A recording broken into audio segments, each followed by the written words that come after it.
Hi, this is the Real Journey Podcast, and I'm your host, Matt Cole.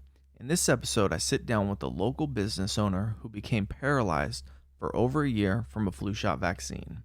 At the time of this interview, there's a lot of controversy over the COVID-19 pandemic. On one side, some believe we should shelter in place until we get the virus under control or a vaccine is created. And on the other side, people believe we need to open the country back up as the virus deaths have not been as bad as previously reported, and the economic backlash due to a continued shutdown will be substantially more devastating than the virus itself. I, for one, do not have a crystal ball as to what strategy is better. I believe the virus is real, but I also question the motive. When our country was asked to shelter in place, I would say the majority did so happily, as we wanted to flatten the curve so our hospitals can better prepare for what we were told was inevitably about to take place. But as those dates came and passed and new narratives arise, I internally began to question this motive and unspoken agenda from corporations and people would benefit the most if the fear continues and a magic pill, if you would, was to be the savior of the day. And right as I'm questioning this internally, Mark calls me out of the blue. I haven't spoken to Mark in years, but yet at this moment in my life, as I question the motive, a man calls me who was once paralyzed from the same magic pill we're being told is our savior to beat this virus. I don't know about you, but that seemed like a sign to me, so I followed my gut and asked Mark to share his story on the podcast. This is not an attempt to sway you one way or another, but an opportunity to hear a story directly from a local man who was negatively affected from what the mainstream continues to tell us is our solution. We go deep in this interview with Mark, from his beginnings in New York to how he found the woman of his dreams and ultimately overcoming being paralyzed for over a year from a flu shot vaccine while managing a business and raising a 2-year-old daughter. Mark, I thank you for sharing your story. And without further ado, please enjoy the Real Journey Podcast. Mark, welcome to the Real Journey Podcast. Well, thank you, Matt. Yeah. It's nice to be here. Yeah, no, I'm super grateful because the other day I'm in my head going, man, I want to get back to actually filming the podcast, because when I first started this, it was, I finished it right when the quarantine happened. Right. So no one's wanting to, at the beginning, even myself, I didn't want to meet with people because I'm like, okay, what is this virus? What the hell's going on? And then, but I'm in my head, I'm going, man, I need to interview somebody. And then you freaking popped up. Yeah, that's the cosmic. That's the alignment with the universe. The universe, right? Yeah. That's the alignment with the universe, which we all have the ability to line up. It's just certain times you're either in touch with it or you're not. And I'm learning more about that as well. And things come, let me tell you, like a storm. When you're open and you start learning a little bit about it, it's almost amazing the things that come at you that align. And I always use this reference because people understand this. They'll think about a good buddy or something, and all of a sudden he calls. Yeah. And everybody goes, wow, that's a coincidence. Well, why does it happen to everybody? And it's because it's not a coincidence. It's just a little touch of the alignment. It's connected. It's like connected. It's brainwaves. Like, right, we're all on a frequency. Water, all living things, trees, water, all the elements, fire. So we're all in line with those or out of alignment. Exactly. And usually, generally, when people don't have a good sleep at night, neither does a lot of other people. You start talking the next day to work, like, hey, I toss and turn all night, because we're all connected. But most people don't know that. And I would say the biggest one that I feel is Fridays. Can you feel? I feel a different energy on Fridays. Like once work, like 4 o'clock, it just feels different. I'm like, man, I just feel like I want to. I'm like, everybody's off, and you just feel that Friday energy. Yeah, no, and I think that's more of a programmed in your mind that Friday represents the end of the work week. I've never had a job where Friday has been the end of the work week for me. Oh, so you just so it's just like I pick it up. And it's what it is it's an energy that's just people from people. Yeah. Right. And that's okay. So and that goes to show you, like I just learned something. Yeah. That the energy is so powerful on a Friday from that thought, that you feel, many people thinking that. Yeah. It's that you trip. feel it, that you can feel a change in energy. And yeah. no, there's a lot out there to that. a vibration that we all have and that I'm learning more of that answers a lot of questions. And sometimes it's deep, and it's too deep for a lot of people to even comprehend. So you can just lose people. Then there are people who are into it, who share it with you, who talk, and then they add stuff. So it's kind of a weird, touchy. It's a trip. Like, you know, it is. 10 years ago, I'd be like, what are you talking about? But as intellectually, as I grow, as I learn about myself, like go into personal development, I expand, and it's like for you calling me that day and going, man, I got this guest and I'm going, wow, you know, and then we're talking, and I'm like, Mark, I want to hear your story. Like, so I've known that you're the oyster guy. That's how I have you saved in my phone. So you have the oyster business, and you had Smokies, you have a painting company, like you're an entrepreneur, but then there's also some stuff that we're going to get into that deeply, affects like what's going on right now with the vaccines and everything. And I'm like, man, I need to hear this whole story. And right. so we were just talking off camera, and so you came from New York? Yeah, originally. So I was born in New York, grew up with a broken up family, basically. My aunt raised me a lot. I was back and forth with my father and my mom, who was in and out of the house, you know, supposed through work, but who knows what. To this day, we don't talk, but she doesn't have a great excuse of why she wasn't around. This is your mom? Yeah, this is my mother. So my aunt primarily is who I look at, who raised me as much as she could, with my dad in and out. My dad had a, believe it or not, we still aren't for sure if he was a CIA guy or what. No There's shit. There's little evidence, and then there's not. There's nothing. You know, CIA doesn't have a check stub that says CIA on No. it. So there's recruitment papers and so on that are a little odd. And when he died, passed away, that I found. And so aside of that, so yeah, I grew up a poor kid, basically, with nothing except for, you know, one bike a year. That's how things went. You know, ice cream man was a big deal. Yep. And if you dropped your ice cream, that was it. There was no more money coming for another ice cream. You ate that one right up off the ground. And you didn't get gifts, but your birthday and Christmas. Yep. And you didn't even ask. Yep. It was just very strict. I come from, you know, kind of two different backgrounds. A Bayesian background, which is from Barbados, my mother's side of the family. Okay. Which to a lot of people, that's like Jamaica, Bahamas. So that's Caribbean. Was your aunt on your mother's side? Yeah, my mom's side, right. Okay. They're real strict side, rules, regulations, proper sort of British rule upbringing, you know, very proper. Yep. Stand in line for school, hands to your sides, Yep. like that. You eat dinner. If you don't finish your dinner, you don't get snack. Just regiment, very tough regiment, almost like military. Okay.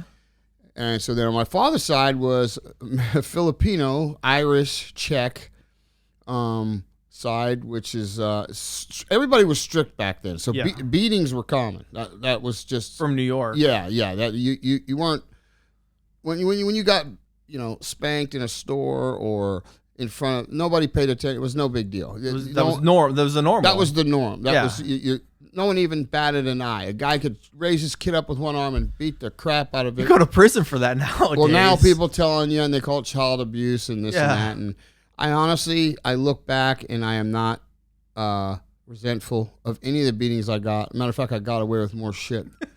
I should have got beat more, but I don't. And I think that's part of society's problem now, is giving kids too much leeway. And people need boundaries and you know, rules, and we do better that way. Like kids want structure. They do. They want it. They want it. And when they don't have it, they're searching. Exactly. Like, they run amok. And you know, I always use the reference sort of the military. You know, the military only has one way, and that's their way. You don't get to decide, I'm not getting up today, or I'm not going to do this or that. It runs like clockwork while you're there. When you leave, you can do what the hell you want. So it's the same thing as raising kids. You're here for 18 years. You need to do this, that, and the other. There is no, it's not up to you. Yeah. You don't get a choice. This will make you a better person in the future. I mean, you know, the records stand for themselves. Exactly. If you look back at when I was born in 62 and look at the kids that are born now, say in the 90s. It's a completely different world. That's why they have the name, millennials, and they don't want to work, and they don't want. It's just, it's all there. You don't have to go far to find it. It's documented. It's just, it's there. It's right in front of you. It's just the generations, things change, and Right. I read a book or I saw a video or something. It was talking about immigrants, and it was talking about, I think, Japanese, how they come and very, very smart and intelligent, and by the third generation, so their kids will be just as normal as the normal. Like every year it gets worse and worse, versus the first year kids come in and then they like excel, right? They're like best in their class, they excel. But then over 3 generations, it completely changes. So now their grandkids are Americanized. Yeah. Oh, here. yeah. No, we'll ruin you. That's the best. Exactly. America will ruin you. It is. It's a wonderful place to be.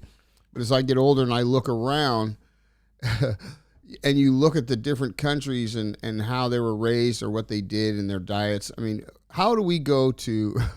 This is terrible to say, but we have the most unhealthy population on the planet. Yes. Our schools, here in California, are 47th. I think we're the worst. We're turning into a third world country. There's nothing good here anymore. The only thing I can find that people will say is the weather. And that's like the last thing. So but the weather's good everywhere. The weather, that's right. You know what I mean? Right. It's like, what are you talking about? If you want to say that's what, some people like the 4 seasons. Yeah. I'm a guy who's come from 4 seasons, and I can do without snow. Yeah. I would actually prefer warm weather. I do better in warm weather. So for me, the weather here is fine. But if you were to equate that with a relationship, and someone said, well, what do you like about Susie? And you were down to one thing, and it was like, well, I like her knees. I like her knees. That wouldn't be a valid reason to stay with her against, if they laid out 10 reasons. There's a girl out there that actually you may like 9 things, 8 things, 7 things. So it's kind of sad what's happening here. And I look at what you just said, Japanese came here, and I've known a Japanese family that's been in town here for a long time. And the mom is, I think she's right around 80-something years old, and she still goes out and clips her own flowers and does things. You find me an Americanized 85, 87-year-old. They're not doing that because they're in poor health. Yeah. She still eats like she was back home and how she was raised. So diet here is a big thing too. We went to London, and we went to London, Paris, and Rome, and we ate over there, and we lost weight, and we ate like more food, and and it was like because the non-GMOs, like it was just better quality food, and it was a trip. Like I've heard this before, and then we didn't feel bloated. Like you eat some stuff here we try and eat all organic and healthy nowadays, but not all the time. I had freaking cupcakes today, right? But over there it was like we didn't feel as bloated, and we actually came back and we had lost weight. It was a trip. Oh no, Europeans are thinner. You go, it's all around. We go to one thing we try to do every year is we take what we call a family trip. So after December 28th, for 14 days, we go somewhere different, whether we fly there or we motor home across country. And usually getting out of the United States, you learn a little bit, like in other countries, their diet. And it's not unlikely to travel to the Caribbean and have a housekeeper that is above 70 years old. Yeah. And I'm not kidding. We went to St. Martin last year in October. Our housekeeper was 85. She was on her hands and knees mopping our floors with rags on her knees to cushion them, 2 rags in her hands. And she went through the condo, which was a 3-bedroom, 2-bath condo. Okay. And went through the whole thing that way. She was fit, built, and she walked to work every day. She had places to clean. There was a bank of condos on the water, and I looked at her, and I was, looking at my buddies and their wives, and I said, no, take a look at this. Yeah. I mean, who here has a grandparent that could barely walk to work, for one, but then clean your unit? So I asked her diet. It was fruit in the morning with a light lunch, and then dinner would be the heaviest meal. It would be fish, piece of chicken, red meat, small pieces too. Not the size of the steak we eat. I described to her because I was also telling her about Akahushi beef and how good it was. Yes. And she couldn't imagine that I would eat a full ribeye. They would cut that up and feed 4 or 5 family members because the size of your stomach and they eat. We eat. It's almost like a social and a different it's pleasure. We eat for pleasure, right? They eat just to feed the body, energy. like it's energy, and they use it to socialize and talk and stuff. But they eat differently. Their purpose is they don't indulge like that, and of course they're eating good food that isn't processed and GMO. They don't eat chips and junk like that. You know, it really was. And they don't use my kid. We had made friends with these. Well, so I kind of went into a different trip. So that was St. Martin. When we were in Barbados, which is where my mom's side of the family's from, my son, we'd met these guys that hang out in this little area and they whittle things and sell to tourists. And he looked at my son. My son has dark skin like me, and he had this plastic bag. He took out aloe vera. Okay. And he broke it in half, and he took it and he started wiping it on my son. I said, hey, what are you doing? And he looked at me, and this guy was 67 years old and looked younger than me. Okay. Yeah, and so he goes, hey, what do you think I'm doing? I said, well, I just wonder, what are you putting on? I'm like, I said... you're in a foreign country, some random person. And random. And we had been there talking to a group of these guys that let us come in their little circle. Okay. And we were just talking, and I was telling them, hey, my family's from... this side of the, or Barbados, and he asked my last name, and Prescott's, Smith's, I know your friend, they live on the other side, and I didn't, okay, so we're chopping it up, and he's rubbing this on my son. So then he actually, I offended him by actually accusing him that he might be doing something wrong.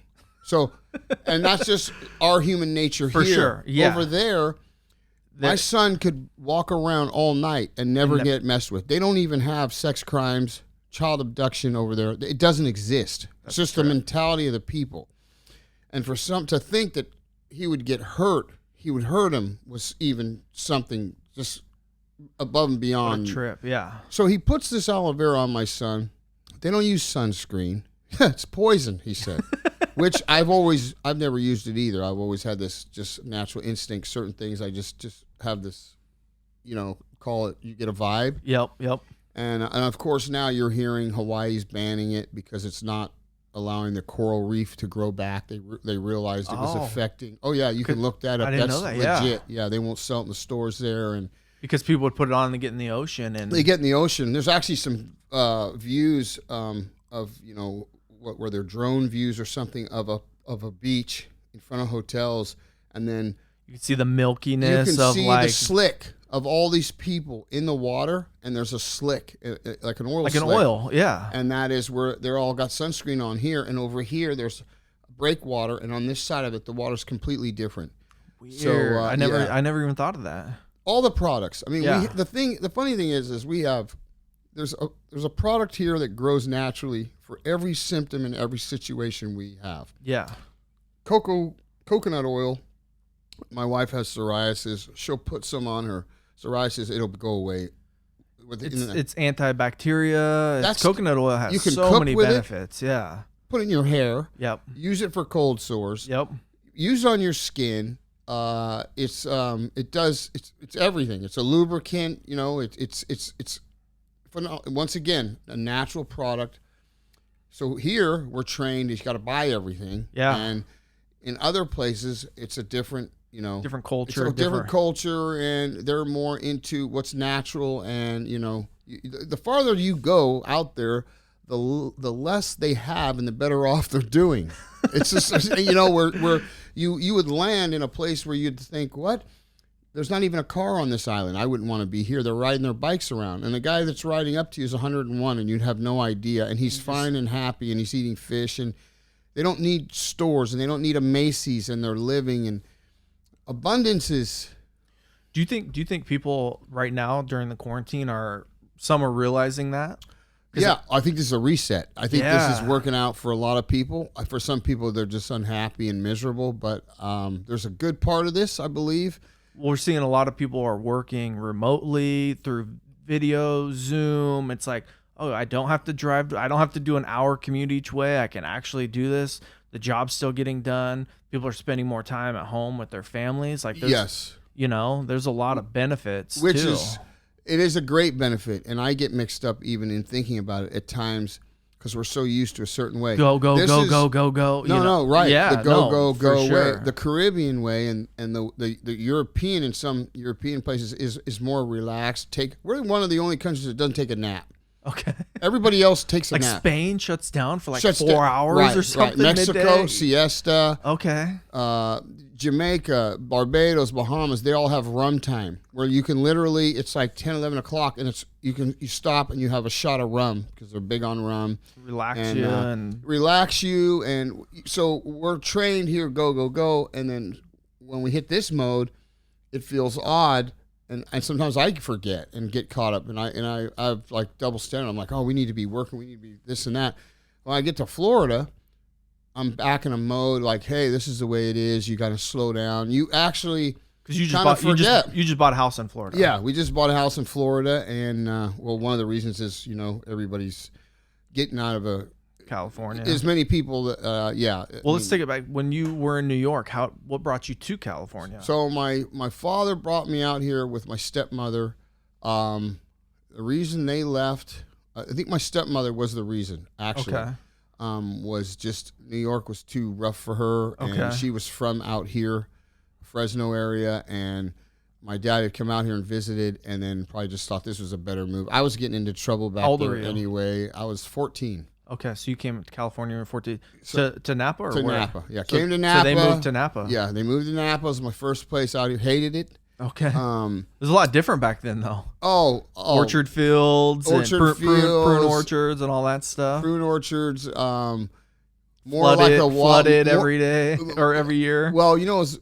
It wasn't as much as flooding as there was more. It was calculated sort of the season. So I remember September going to school, and there would be fog in the mornings.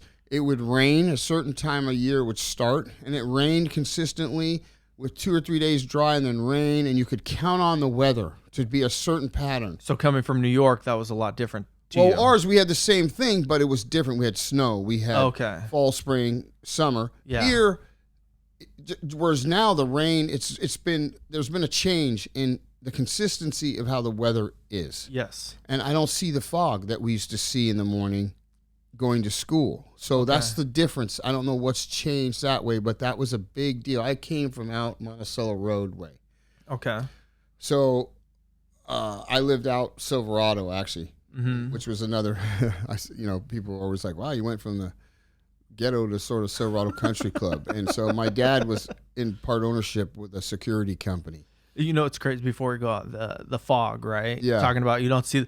I literally had a buddy send me a video this morning driving up Valley going, check out the fog rolling in. We got the fog bank. Literally today. Really? Somebody sent me a video talking about the fog bank rolling in. It was rolling in. He was above it, or he was going towards like Calistoga, Santa Lena. So he was coming from Napa, and it was rolling over, and so it's super thick, but just crazy. You're talking about, I don't see the fog, and then I had a video today of somebody who shot a video, and 6:30 this morning. Well, and that makes so now you say that maybe it has something to do with the traffic, maybe because we've all been so limited. And driving and this that, and maybe that's what caused the problem with the fog. And I'm caught between a lot of things. Like you hear, there's too many vehicles on the road, emissions, the Green Deal, and this and that. And I'm thinking, as big as this planet is, and Earth, and how could we be affecting it? But like I said, when I got here, there was fog every morning coming to school from September to probably January, February. It would we'd start going into spring. That was gone, and then the warm weather would come. Rain had stopped, and now the fog is back. Because I haven't seen the fog. I'm talking thick fog. You'd come across, and it would start. We would come down Monticello Road and hit the 3-way stop. Okay. It would be like a blanket all the way through there, going through that empty spot to where Tomfoolery. We're heading west. Okay. And there's a Chevron station there. So you would run through fog all the way through there. Because for me, like living in Fairfield and coming to Napa, Fairfield's always sunny. Like as soon as you get over Jameson Canyon, every time I come into Napa, like in the morning, that time, it's like, boom, you hit the fog. Right. So I still see it because I come from, whenever I come over here from Right. Fairfield. Right. So I wonder if just living here, it's like gotten different. Like I just haven't seen it. Yeah. And I'm not going in that direction, but yeah. Well, actually, I'm where we're at now, but I didn't have to come. I mean, Vintage is behind me. So, but it was something that you didn't, you would see. Yeah. It would be in that place rolling, maybe because there's a big empty open spot. It would come through the vineyards and cross the road. See it, and you saw it, and I just don't remember. And there's plenty of times I've gone the opposite direction. And you're like, I don't see it anymore. I don't see it anymore. Yeah, so gotcha. And maybe now it's coming back, and maybe it does have something to do with Well, I was just thinking maybe it's because you live here for so long, it's gotten so normal that before it was like, oh wow, and it was consistent because it was new, and when things are new, it's like, oh shit. That's true, and I don't notice it anymore. Yeah, so that's no, it was so thick I would notice it. Gotcha. It's definitely something I've talked to Katie about, and I think me and her dad have talked about it. Just like there was water in the creeks. Yeah. We used to catch crawdads right out Ranch Market along those creeks. Me and my buddies would go, and I'd eat them. Yeah. And, a lot of guys caught them and would fish with them and whatever, and I'd take a lighter and heat them up and cook them right there and break the tail and eat the whole thing, crispify it. Yeah. And they were like blown away, like, we don't even know how you do that. But there was always water in there. Now so I don't know what's. Did you used to go swim like on Phil Krotz roads? Yeah. Oh yeah. We swam. Yeah. Nowadays, you like go to prison if you went out there and tried to swim. It's a lot different. Yeah. The Soda Hole, Soda Canyon. Yeah. There was all these cool. Once I adjusted here and liked it because I hated it, then it became a cool place because of the freedom, and you could go all over and have fun and this and that. Where I came from, you actually.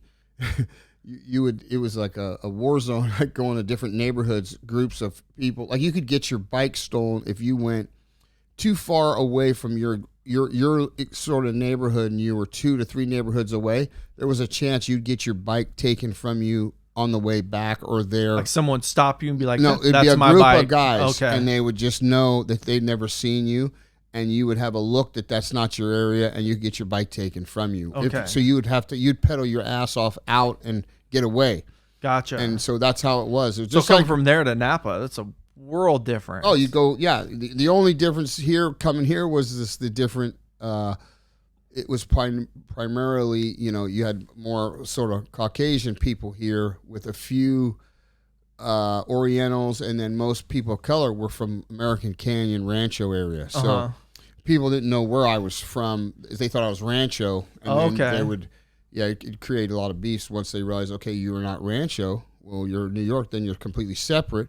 Oh, so you got no people. So this here. Like high school and middle school. Yeah. What high school did you go to? Vintage. Oh no shit. Okay. Yeah, I was a Vintage guy. Yeah. So in the beginning, it was Warzone again. But it only having takes to prove yourself. Yeah. That ends quick with a few little. You drop a few people and. So did you fight a lot in high school? Yeah. Oh, okay. I got in it probably. It was. I'm gonna say every weekend for the first year, or that would be probably. It was every other, at least once a month. Let's just say that, guaranteed. Okay. And then that ended. Not even a whole year, because then people get to know you. And you just create a reputation. They realize, he'll fight back, or you're going to get hit. You earn respect. Yeah, that's what basically happens. Yeah. And then I met a good buddy who passed away now, but he had moved here from L.A., and he was actually more like a Mike Tyson. So between the two of us, we hit it off and became good friends, and so then I had like the best backup you could possibly have. For sure, yeah. And so we just rolled around together and just. What kind of car did you have in high school? Had a good time. I actually had. I didn't have a car in high school. We drove, and another buddy of mine had a Galaxy. Okay. 500.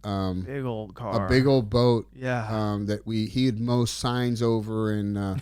And do your typical vineyard. We would Kmart was around back then, and I can remember they had these triangular signs out because they were doing road construction or striping. And we went through there and knocked every single sign in a row over. through the driving straight through them. We drove straight through them, just like, you can imagine. Just destructive. He was 2 years older than me. And his name was Casey. He lives actually out of town now, but he was a destructive, wild man. And so it was a good fit because we all had our own different, and people to this day, we all kind of thought a little bit alike, and everything was to just destroy as much as you could in a sense, because I think you're in your mind, you're displaced as a child. You're not grounded. Well, you don't think about it. No, you don't. It was more fun. Fun. Right. You never thought anything out. The only thing you thought of was when you got caught, like, was your dad going to whip you, how bad that beating was. But there was nothing more than that. Like, you never thought, we weren't trying to hurt anybody. No. We weren't thinking we're going to clip a sign that's going to go flying and hit somebody walking. And it wasn't night, by the way. They were closed, so it wasn't during the day. But like for us, we'd go spin donuts at lawns and stuff, and we just do it. And now that I'm an adult, especially I'm like in real estate, I'm like, you know how much that costs to replace that? Oh my goodness! But as a kid, you don't even think about it, and you got to remember, like, when you're a kid, things come full circle too. Yeah, karma. Yeah, is definitely behind you. You will not escape it. I've found it evens out. Everything I've done is caught up to me and paid me back. Yeah. Good and bad. Good and bad. Yeah. Oh, yeah. Mm-hmm. Yeah. I prefer just to do good things now as much as I can, because karma is like right behind me now. Like, it's a step behind me. Yeah. So people don't believe in that. And it takes a little time to figure some things out, for a lot of people. And then there's people that get it early. And I'm always surprised because I always try to figure that out. Like, what was the difference? So I relate to us like a plant. Yeah. People. Okay. Which we are like plants, really. We're an organism. And, water, plant, air, we're all kind of the same. But I look at us like a plant. If you keep a plant in the same place and water, and it can count on that watering every day, and you don't move it, and it flourishes. If you take the same plant or the same type of plant and you moved it and you didn't water it consistently and it couldn't count on anything, it's definitely not going to look like the plant that was in the same spot, got watered at the same time, and same amount of sun, and so on. So people, I believe, are the same way. And rarely you do get that super strong person who, through adversity, comes up. Just like the plant that, wow, this one out of 10, it wasn't watered same time as that. And look, it still looks like this one. Oh, that's people, and that's plants. And I've never heard that analogy, but that's actually a great analogy. I was coming back from a trip dirt biking over the weekend with a buddy, and we're in the car and we're talking. We're having a good, deep conversation, and I was asking him about his parents and his upbringing. And, he's telling me, like, his dad was, like, not around. His mom was an drug user, and his dad was a weak man, right? And so this guy is very, like, strong and assertive. He's a leader, right? And he, as a kid, remembered seeing, like, his dad cower to another man. And in his mind, as a kid, he was like, I will never cower. Right. And so he ended up growing up, and in his younger years, and he's 40-something now, but in his younger years, 20s, going to jail, got, brandishing a gun, fighting, beating, because he had that internal belief, Right. And talking about myself, I'm like, well, my dad was there at every single one of my football practices. Like, he was right there with me. Like, my parents didn't have money, but they had an abundance of love, and and then, like, I'm a super nice guy and who gives love and just, like, good energy, but just two very different parents and upbringings, and it's like two different paths. I've never been in jail and in trouble, whereas it's like your buddy. No, and that's a very good example. So what you just said, where your parents, they're the roots. They were there. It doesn't take money to love. You can raise a kid in a jungle and be with him every day and eat dirt and scrounge for food and be together and that kid will be better off than the guy who has tons of money and has caretakers watching the kid. And the kid, well, my kid had everything. Yeah. Well, yeah, he had everything but love from you. Yep. And my wife's parents are that way. They weren't the richest people, but they had love, and they were there at every game. Yep. And my wife and her sister, I think, are the most well-grounded people I think I've ever come across. Yeah. Besides yourself, Matt, that are just like how we met. It was like you just were like a shining light. The very first time I ever met you in the line at Lucky, Yeah. you stood out to me, and I remember that day clearly. And here we are doing this years later. Plus, you end up to be a friend of a friend, and this whole connection. I just look, and once again, it's like cosmic. It's this. It's how things align, and things don't happen by certain things are accident. I walk out of here and I trip. That's an accident. Yeah. But a lot of things seem like they're an accident, but they're not. They're meant to happen. Yeah. And it's the alignment. It's like almost like magnets. Yeah. You know, and like soulmate stuff, which me and my wife are soulmates. And I had a lady a year before I even met her tell me she was coming, and I found that real odd, and everything she had said in the year before, she was right about. And it's almost crazy. But then there's a thing called a red thread that it'll draw you two together no matter what. Okay. And no matter where you're at. So I look back at my life and I'm kind of like, okay, first of all, I shouldn't even be out here. I'm from New York, and I did come out here once before. I forgot to share that part when I was in 7th grade, and I got kicked out of James Lick Junior High School. Okay. So I went back. Okay. But I ended up back out here in California again. Okay. So the chances of that are just ironic that I came out here once before. My uncle lived in San Francisco, and my uncle used to manage the Chambers Brothers, which is an old music band. One of their big songs was Time. Okay. And so that's how I came out, was to redivert. And okay, well, maybe he won't get in so much trouble out in San Francisco.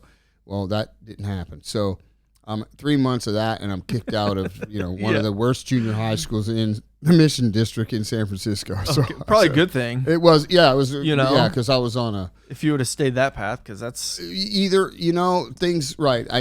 It was too early apparently. Yes. So then I get back out here, and I can't stand it.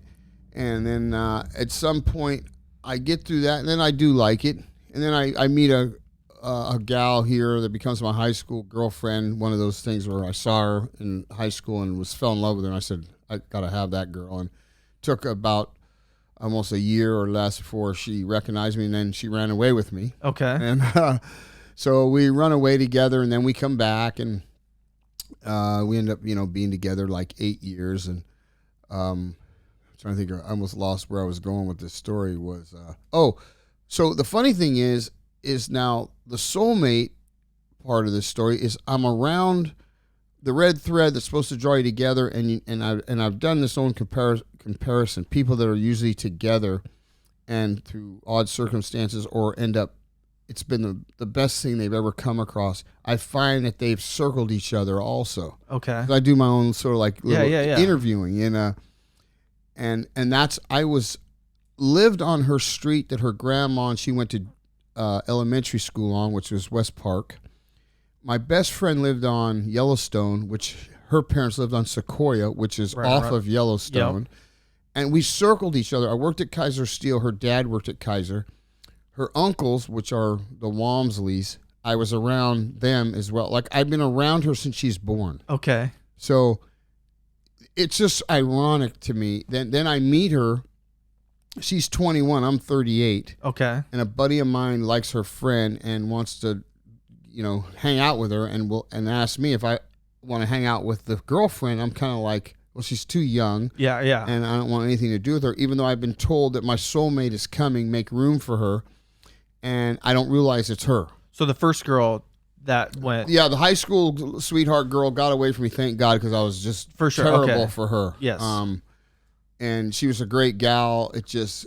I was terrible. I was just still trying to figure. I was like the plant that was growing in 18 different directions, didn't get enough water, not consistent. You're still trying to find yourself. I'm still trying to find myself, and And that's actually, I found myself talking to her many times and apologizing for all that back then, saying, I was a mess and I didn't know, I was just learning who I was and figuring things out. And so she got the brunt of everything. And her family ended up, I still talk to them today, and her sisters.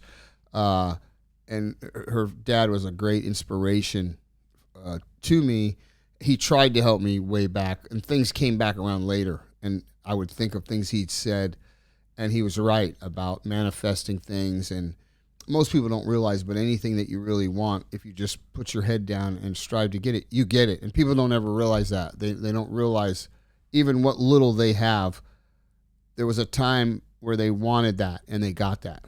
And even if it's big things. It goes both ways too. Because if you're always thinking negative, you attract the negative in your life. Yeah. Oh no, exactly. Like the law of attraction is powerful. It's very powerful, and it goes both ways. Like the intention you need to have to go forward is, and I believe in that 100%. It's legit. Mm-hmm. And that's why those speakers get out there. Those I can't think of Tony Robbins and just motivational. Right, and they're telling you, hey, look, you can have this. It's there, and people are just like, well, no, you can have it. Well, that's the negative guy. No, everyone has the ability.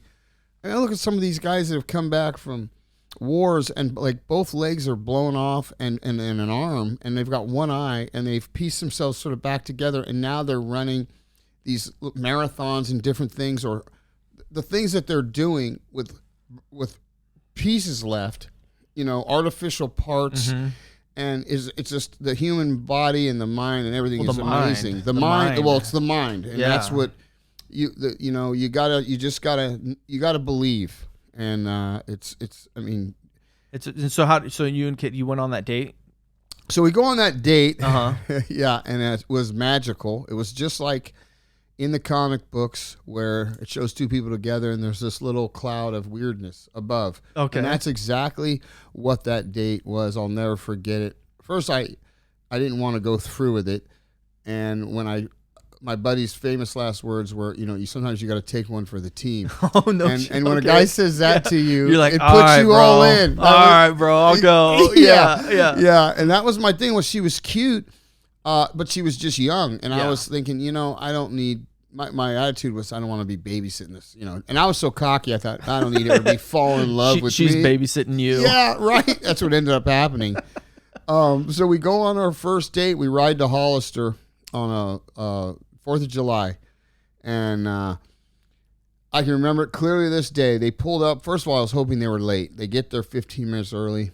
And I'm pissed because I had told him the night before. I said, look, if they're late, we're out of here. Oh. And so they were early.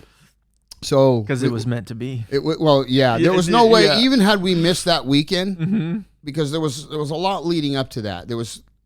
We would see them, or I would, weekends before that, and her friend Kim would say, hey, when are we going to go for a ride? And I would say, I don't know, get a hold of Brendan, and so then they would go out, and these were brief confrontations. I would see them in passing at Chef's Market or whatever, and then I would call him and I'd say, hey, I just ran into Kim and Katie, and she's on you, like she wants to ride, and I was not all for it, so I had just broken up with my girlfriend prior to that. Okay. And were you married before? No, I wasn't married. Okay. I was with this gal for 4 years. That was like once again the karma train. For sure. It was 4 years of I got paid back for probably some of the things previous. This is like dating a rhino. Bless her heart, she's just tough. Gotcha.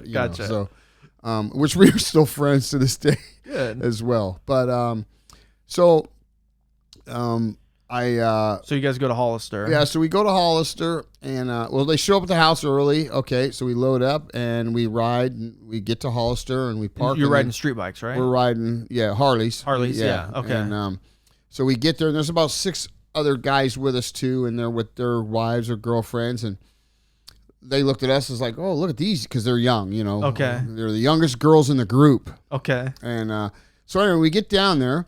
And we park, and now it's, I don't know if you've ever been to a bike rally, but it's nothing but vendors and street, and Harleys down there, and then you've got bike groups, and, it's just, it's a great time, and there's a lot to do. There's a lot to eat. There's a lot to drink. There's a lot to see. There's girls topless with pasties. There's thongs running around. I mean, it's just so for them, that was kind of like, whoa, because they had never been to anything quite like that. Okay. And it was everyday sort of deal for me, so it was nothing. But, first vendor we stopped at, I think I lost my glasses on the way, and I stopped to buy a pair of glasses, and she reached forward and paid for them. I said, oh, you don't have to do that. And she goes, no, that was all right. And I took the glasses, I put them on, and we just started walking around. We'd stop at different bars and have a beer and a shot.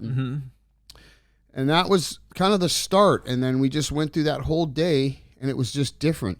She was an older soul, carried herself differently for being 21. Yeah. It was just a different deal. And then I remember that night we rode back to our hotel, and I'll never forget this. We go in the hotel, and most of the time, the pig that I was, I'd be trying to, do what guys do. And I didn't even know how to approach this girl. Like, I was the first time in my life I was ever stuck. Like, okay. I was at this point, I didn't feel like I should touch her. I didn't want to make an attempt. Yeah. I remember we kind of just kissed, like a brief, maybe 3 to 4 second kiss. Okay. And that was it. And we got in bed and we slept, in the same bed, and I didn't try anything. Yep. Which was very rare. It was different. It's almost, it was beyond very rare. Okay. This just doesn't happen, right? Yeah. And so the next morning I get up, and they're asleep, and I have another buddy there, Tom. And he had a girl with him too for the first time, and she had been flashing all night. Okay. One of the things in the morning, we're sitting there eating a continental breakfast at the hotel, and I go, man, your girl's a lot of fun and this, that. And he goes, I can tell you one thing, brother. This is the last place I will ever take her. And he was pissed because she was cute and this and that, but she just ended up, shirt off, flashing just all over, and he wanting attention from everybody. And he didn't like that. And we're sitting there, and I'll never forget it. And I'm sitting there, and I can still see this. I can still see it. I'm looking at the elevator that's going up and down outside. It's like a embassy suites sort of a thing.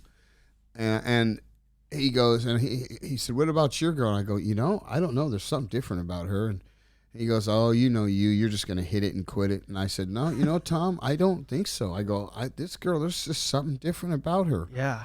And it's funny how you would say that then.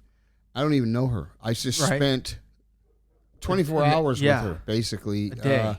Not even a full 24 yet. And there was just something different. And I knew something different. And we have been together almost ever since that day. I mean, we got back to Napa the next day, and we pulled up in my front yard, unloaded. Hey, we had a great time, and we talked, and great weekend. Hey, thanks, and this, that, chit chat, and then they got in their car and they drove off. Okay. And actually prior to that, the lady had told me, this lady Colleen that had told me that I'd run into my soulmate, had said that she wanted the gal that was my soulmate was going to be have 2 sons. She wanted 2 sons, and she was going to be an attorney, and a few other things. And so that we're in my front yard, they're about to leave, and I think it was my buddy Brendan who had said, what's your story? What do you want to do? And she goes, well, all I know is I want 2 sons, and I'm going to go to law school. And he points like, that's her. Now, did you realize that when she's saying this, or no? you it went right over my head. Gotcha. It was just odd that she had said that, but it didn't. I still did not think this was her. Yeah. So they left. And he had said, hey, that's her, and I was just kind of, I didn't think anything of it. It was just odd. And me and my wife still to this day have had debates about that, because I said, what's funny is she got that wrong. I had 2 daughters first and then a son. The lawyer part, that happened. Okay. Because when I met her, she worked at Taqueria. Yeah. But my wife thinks that was so that I would know that was her. Okay. She knew what she was going to say. Gotcha. But then again, I look at these clairvoyants, mediums, whatever. There's one. His name is. I used to watch him all the time. Oh, John Edwards, and he said when you go watch his show, he gives you a little background of where he got and how he realized what he had. And this guy has John Edwards. Yeah, he sees dead people. So you go sit and watch his show. They're in San Francisco. He's usually in Santa Rosa right around January. So you come in there and he can do readings. He can do personal readings. You can call him up and pay for an hour. Or while you're sitting in the audience, they'll come through with the energy. Whoever comes through, and then he'll just start pointing them out. He'll point to you. Well, he'll point to you. He starts off and he'll go, you, like say Matt, and he'll go, you. I'm getting a strong vibration. His name's John, and he goes through Jim, James, and like a lot of people think, oh, it's all set. He goes through all these names. Well, he's having to deal with how they deal with the other side. Yeah. But the funny thing is nobody just jumps up because nobody believes in it. So they will sit there as long as they can until everything pinpoints, and he'll go, nope, it's you. Nope, get up. It's your dad. James is here. Now, you know your dad's James, and you know your dad's passed. And you'd be like... And he's just dead on you, and then, boom, get up, and then he starts telling you things that only you know. That's a trip. I'll have to look into that. I've never looked into it. John Edwards, yeah. He's a legit guy. He's been doing this. He's like Sylvia Brown, they're legit people, and anybody who doesn't believe in it, I say go give it a shot, and they will amaze you. There's no trickery.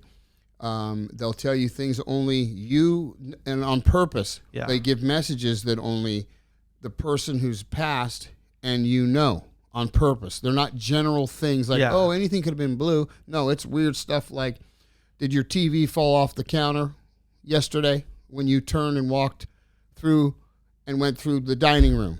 It's very specific things. They can mess with electronics, open and close garage doors, change times. They can bring chills. They can do. There's a lot of things they can do that they do. They're in birds. There was a story while we sat in one of his shows, and the family was split up. And he actually pointed to one part of the family and said, wait a minute, and went through this whole deal with their brother who had passed away on a quad. And the daughter, the sister, her husband, and there was another relative there. He said, no, it's you. Laura, stand up. You, okay. And he goes through and he goes, I just want you to know that he wants you to know that he was okay. He wasn't in any pain. When he went to go get the firewood, because he had left to get more firewood, he had flipped his quad and broke his neck. By the time they found him, he was dead, and they had always discussed, did he suffer and this and that. So he was relieving them, saying, no, he did not suffer. And you went to a live show? Yeah, this was a live show in Santa Rosa. No kidding, okay. And it's here every year, John Edwards. With John Edwards, I'll have to check him out. And it's like, stuff like that, it's like, I've never looked into that. But as I get older and as like I try and understand more, it's like, okay, I want to dive into that. What is that?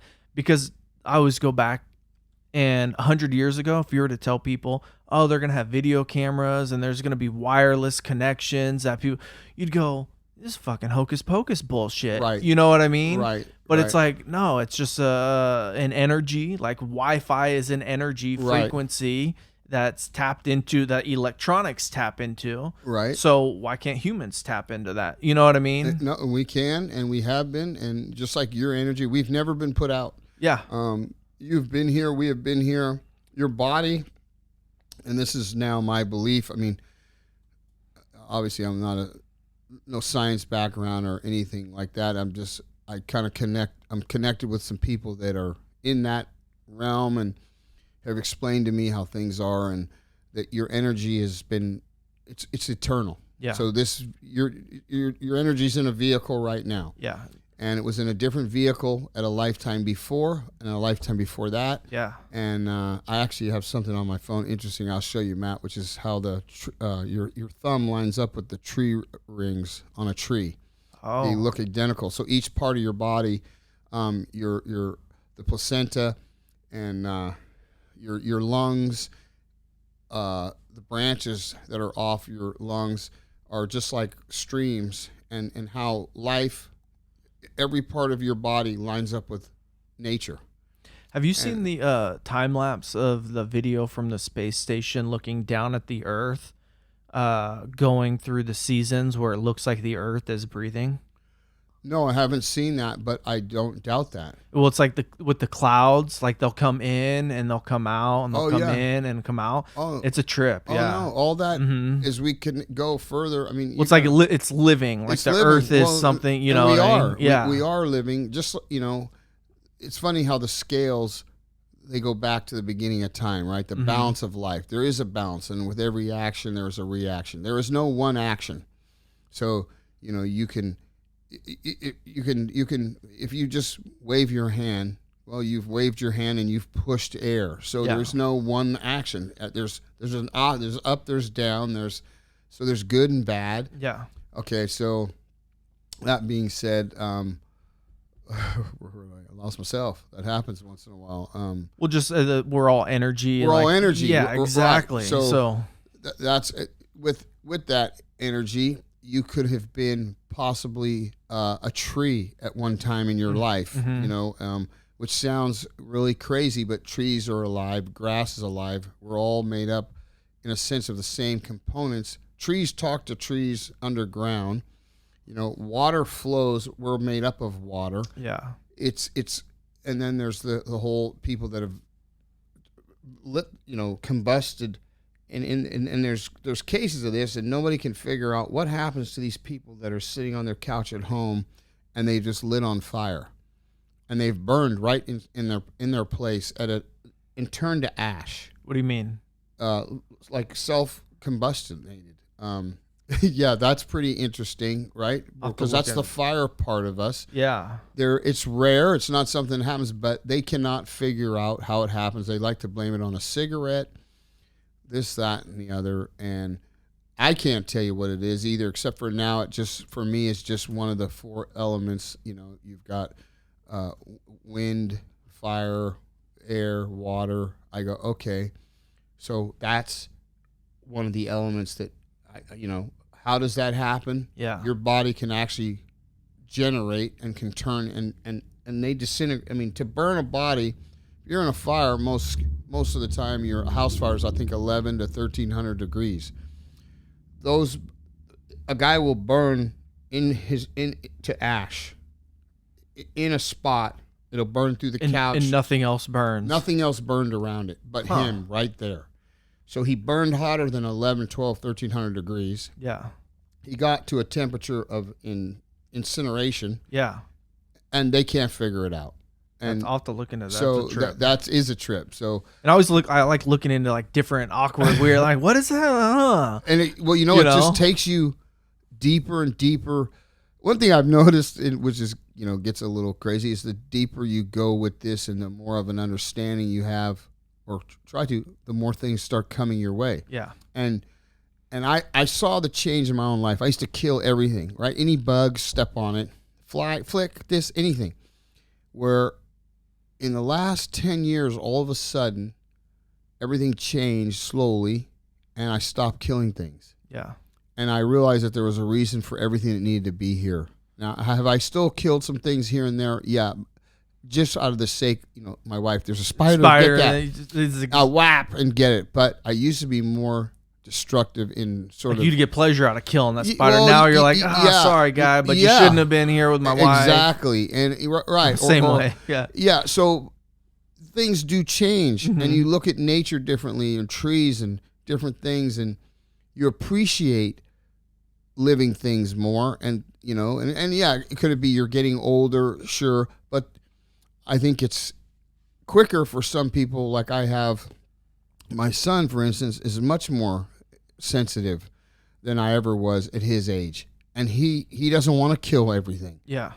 And so I look at him and I go, well, I look at his life. It's been completely different. Yeah. He could count on everything in his life. Yeah. Every day. We eat at the same time, roughly. His mom there's nobody better. I mean, my wife is amazing as far as the support system and the kids. I'm blessed. I paid my dues, I guess, and God said, okay, you deserve someone good at this point, and I'm going to send you her, because I could never do any better and find anybody who loves me any more than she does. That's the best. It really is the best. It completes you in a sense, because people need certain things in our life. Yep. And I know now why the beginning of my life turned out the way it did was because I was lacking these things. But then, and I do blame my mother in a sense, and I go back and forth because she did come from a background of support, but that doesn't mean that you're going to act the same way, or there's no guarantee of everything and anything. Yeah. And like I said, the beatings I don't care about. Yeah. I would have taken the beatings over just your life, Matt, where they were there. I took myself to my own hockey games.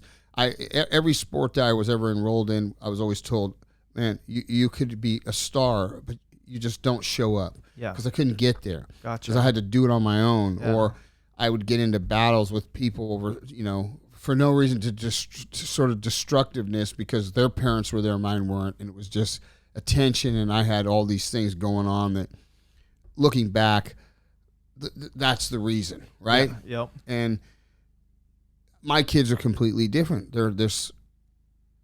I look, and I can see the difference in how they're being raised, and thank God, really, that I have my wife and her family are wonderful, and they're great supports. They'll always be able to count on Mom, certain grandma, things, grandpa, and that means a lot. And not everybody, I know this situation, life's, hey, you're with someone, you have a kid, and then you don't get along and you break up, and there are some people that no matter what will do everything for their child first, and then there's people that becomes second or third, and that's and we know both of them.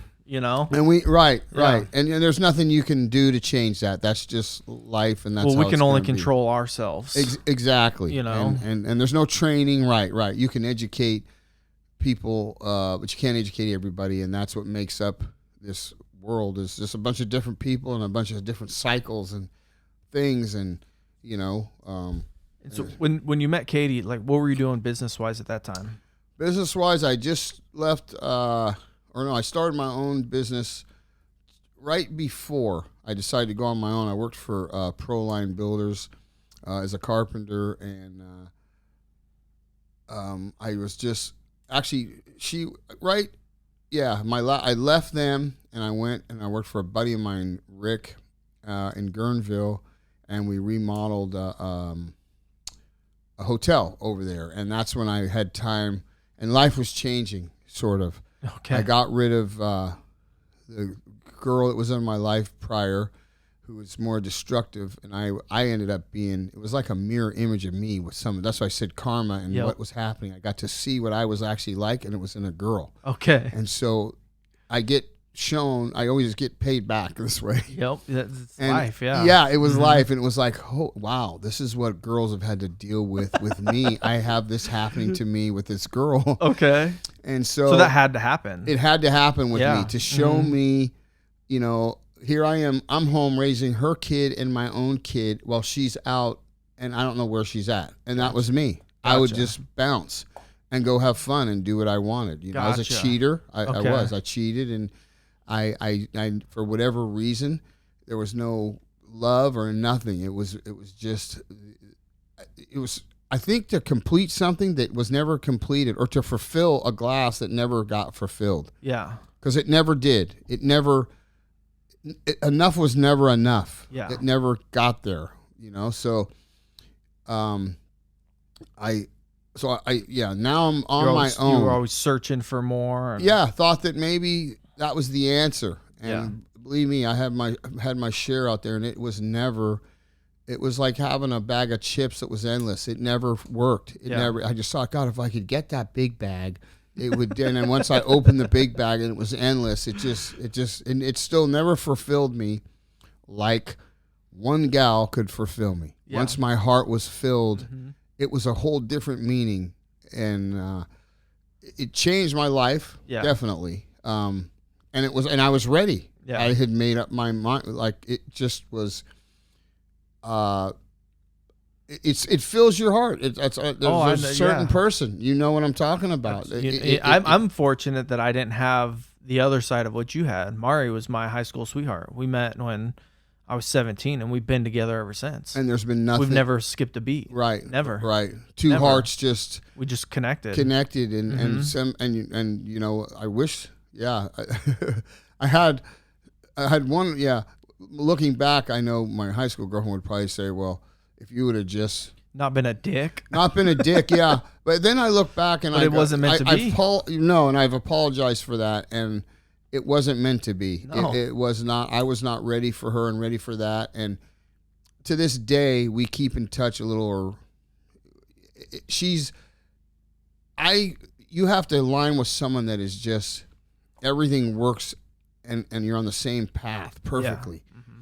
And I'm a hard person to deal with. My wife is too, but we deal with each other, and it works perfectly. She lets me do my thing. Yeah, exactly. Mm-hmm.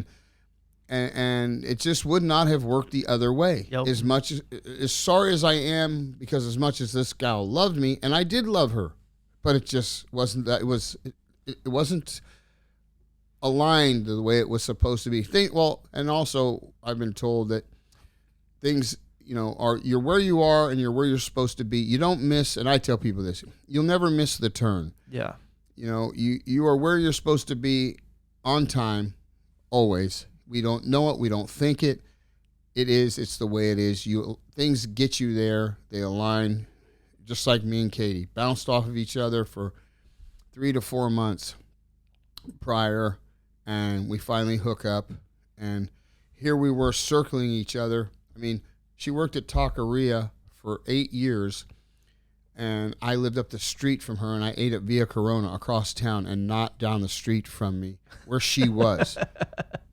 Never went in there. Yeah. And we always wonder, God, I wonder how that would have been, because I order so weird, and she has no patience for that. Like, okay, it's like, yeah.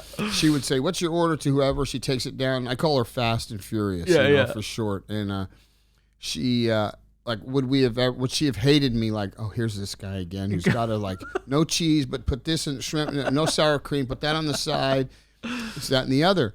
But coming from a guy who ran a food businesses too. Well, yeah, which I don't mind if you come in and change things around. Okay. Because I'm that way. You're that way. You can do whatever you want. Okay. Any weirdness, I always tell, people whoever worked for me, it doesn't matter what they want. If we have it here and we can do it, we're going to do it for them. Gotcha. I'm very accommodating on that hand.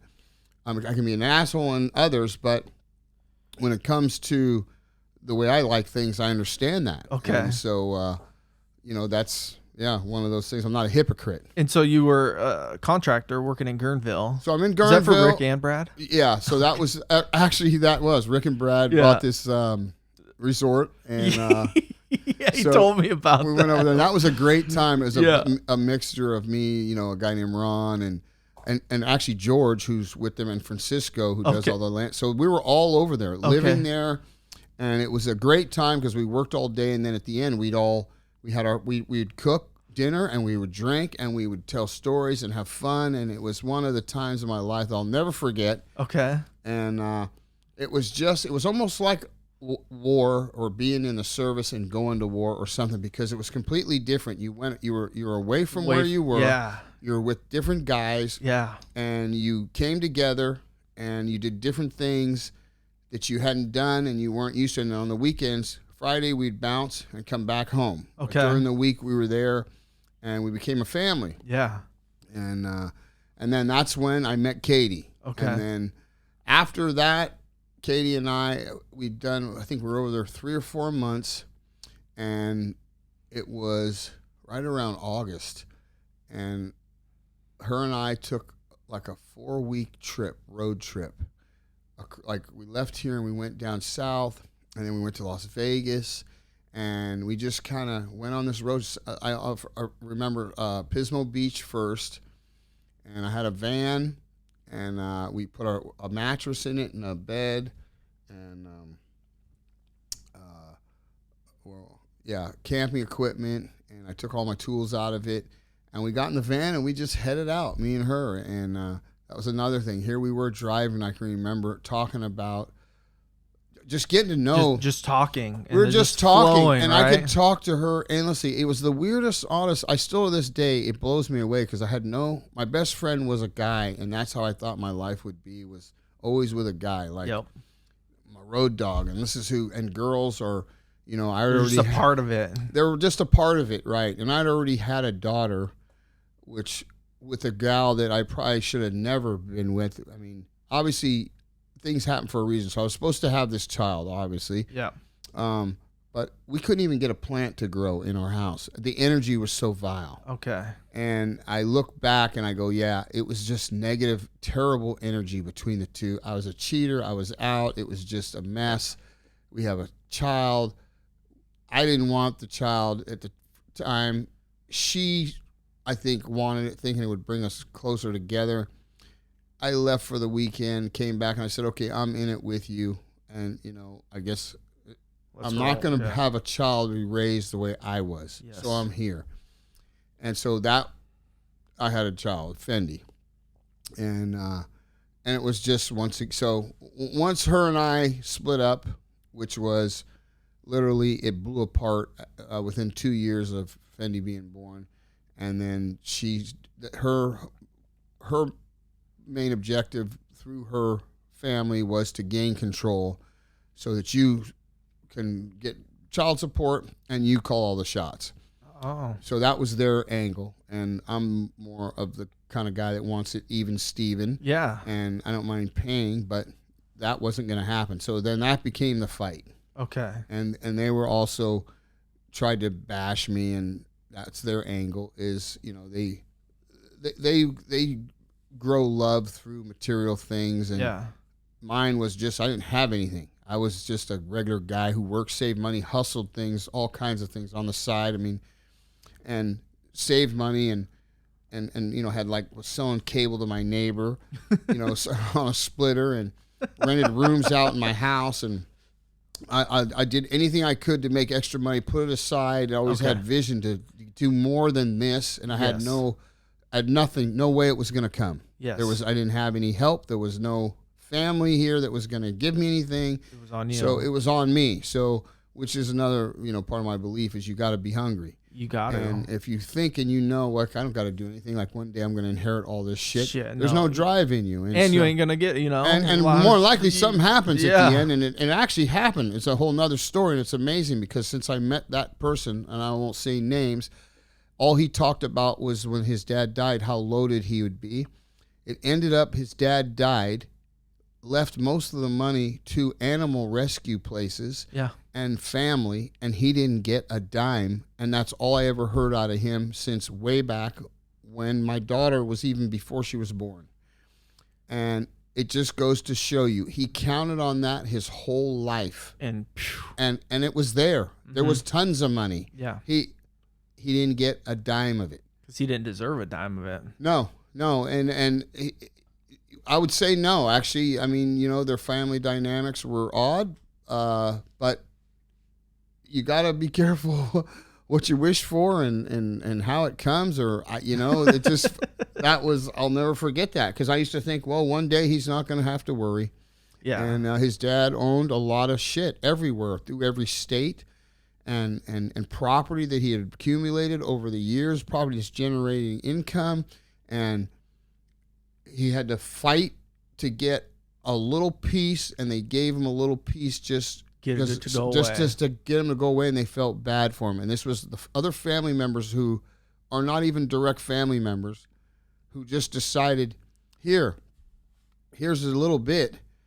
We feel a little bad for you, you prick, but this is the way your dad wanted it. Yeah. And him and his brother didn't get anything, and everyone else, uncle's kids, pet farms, so that's different, and that's unfortunate, but at the same time, no outcome is guaranteed, and we got to make our own, our own destiny. Right. That's right. You can't count on, like right now we're seeing so many people that are getting unemployment because of and I saw a statistic that said 50% of people are making more money on unemployment than they are when they were working. And so all those people are going, well, shit, I don't want to go back to work. Why would I? I'm making more money not doing anything. Right. But all that does is now it makes you more dependent on somebody or something else versus going out and and making it happen. No, it's not a good thing, and I don't know the answer to right now situation either, because you do have to survive. Is the answer? So you figure, where do you pay your bills? Okay, you got a house payment. Yep. Can the banks put your loan on the back end? They sure can. Yep. Can your power bill be put on the back? Yep. Everything can be put on the back end, and that would leave food. Yeah. And how do we do that? The government could subsidize the food industry to help out. Mm-hmm. And that would get people motivated, I think, to get out. Yeah. Giving them money is not. I agree with you. It doesn't. You're sitting back. You're making more. You string unemployment out. I don't know. Like I said, I don't know the answers to all this. I know this is a terrible crisis we're in, and it's destructive, and I don't even know what to think about it or where. I go different directions. There's times, honestly, I want to start my own island, let's say, and because there's people that you're not the only one, yeah, that think like I do, right? Yep. That are Mm-hmm. tired of what we do. When you think at the end of the day. So moving out of here is one thing, because at the end of the day, what's left of the pie is getting slimmer and slimmer. So if you have your choice in life to be somewhere, hopefully you want the most out of it. And California, unfortunately, it's squeezing you without giving any kind of a return, a benefit. The schools, all the things that should be flourishing, or like when you go out of town, the roads are nice, the schools are nice and clean. And when you're here, we have the worst roads. The schools, the grass is growing, it's brown. Gangs, it's not a safe place. It's not a safe place. The homeless situation in this state has gotten to a point I can't even believe. Honestly, Matt, when I drove home from the airport the other day, I thought the only thing I need is somebody with me to film. Yeah. And this just hit me now. What you do is, I have a van with tinted windows. We could go and film a homeless crisis in San Francisco. And it'd blow your mind. Nobody sees. It's all over. No, it's all California. Over. It's not. We're the worst. I went to Sebastopol, so here we are. Sebastopol. Right. But like Highway 12, it's like Napa Valley, Sonoma Valley, Petaluma. I mean, all these are very like wealthy, affluent areas. I went to look at a property out there, and I'm driving back on Highway 12, and there must have been 2-3 miles of homeless tents on the side of Highway 12, and I'm going, that is weird. That is like, and it sucks. It's terrible. Mm-hmm. It's why people are leaving here in droves, and what I don't get is the record number of people that are leaving. So how come our governor doesn't recognize that and those people and say, okay, wow, they're leaving because of we have the highest gas prices. We have this. What can we do? Instead, we get a guy who just now, I heard he spent $1 billion on masks in China from a place that tried to poison us. And I know it probably shouldn't talk about this. It's bad to talk about politics and this and that. And do I know everything about it? No, everything I see doesn't look right. I mean, from what I've been told, and here we are, there was a little virus leak that started at a wet market, which turns out it didn't. It just all seems real fishy. It seems fishy. It seems real fishy. Right. Yeah. So exactly what happened, we don't know. But yet then we're sitting here waiting on food from China, masks from China, from the same place that is contaminated or poisonous. I just don't, none of that fits. We should be doing everything. Well, nothing, for one, is made here anymore. So that's problem. Another thing. Mm-hmm. We should be, and we are, I think, these next coming years, the best thing people can do. Yeah, I think this is make it here. Yes. Everything, no matter how, our government should be with open arms giving us money to start plants, opening up plants to rakes, shovels, tools, whatever it is American made. Yep. Like Weather Guard. I love that guy, mm-hmm. and I'll never forget reading his story, getting my hair cut. What was it? Probably 7 or 8 years ago, on 3rd Street, right by Val's Liquor. There's a lady named Sun who cuts hair there by ABC Bakery. Okay. And I would go in there and she'd have a Newsweek magazine, I think it was. And I read this article about WeatherGuard. And he's a Kentucky guy who had this company that he was going to have his mats made in China. And he thought the amount of money he was going to save was, it was considerably a lot of money, a percent, rather than making the product in the United States. But he looked at his town. He said there was 300 people or 350 people that were out of work here, and that he could actually put them to work if he started a plant here, and he took less money. And that's what he decided to do. So it shows a picture of him with a shovel in the dirt, and he goes, why don't we start right here? And I'll never forget that article because I was inspired, and I thought, yeah, because I've always been pro-American. I don't mind other countries and other places, but I had realized everything we started to buy came from China or Mexico. I thought, we don't do anything here. And I wonder where we're at as far as unemployment, and that balance was gone. And what had happened? How did that happen? Why did it happen? Well, it was cheaper to make. Things became cheaper to have them shipped from China than it was to make here. Why is that? Mm-hmm. How could that be? Did we change the type of living that we were? What caused us to change our ways? Yeah. So, anyway, his business now is thriving. He did the last Super Bowl last year.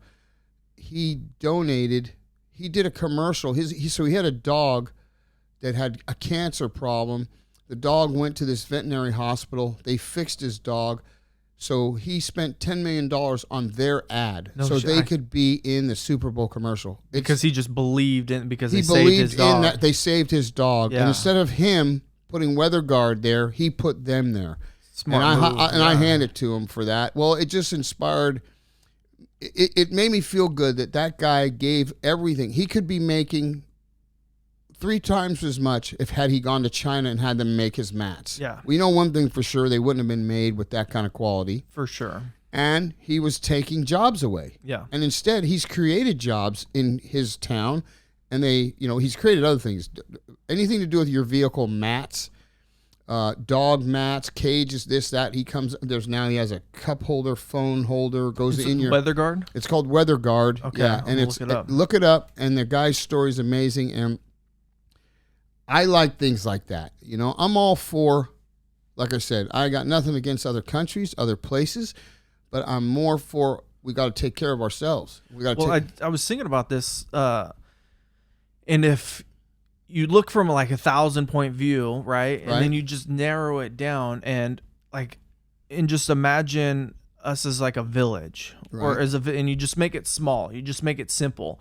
And if there's a village, well, in the village, you need somebody, you need water, you need food, you need supplies, and the village takes care of itself. Right. And so the village takes care of itself. But now all of a sudden, if this village starts outsourcing everything that it does, anything goes wrong, it's like, well, now the village can't survive and sustain itself. And I think America is like, they say we're the service technology, but it just, for me, my gut, it's weird because, okay, we're technology. Well, we send all of our technology to another country to have them make it. When they just steal it, patents mean nothing to different countries. They take this technology and then just use it and resell it to, so America can't sell their product to this country because they're just selling it at a cheaper price because they just stole the technology, right? There's no, what is it? Regulation? No, not regulations, like proprietary on your product, your service. If like movies, they'll take movies, they'll copy them and then just sell them, and then the movie industry doesn't get any money from it, right? And so it's like, okay, it's not going both ways. No, right. Well, we've had a leak in the payroll. Yeah. There's so you go back to your little village. Imagine the village leaders, some of them becoming maybe a little corrupt and cutting deals that the villagers don't know with the other village.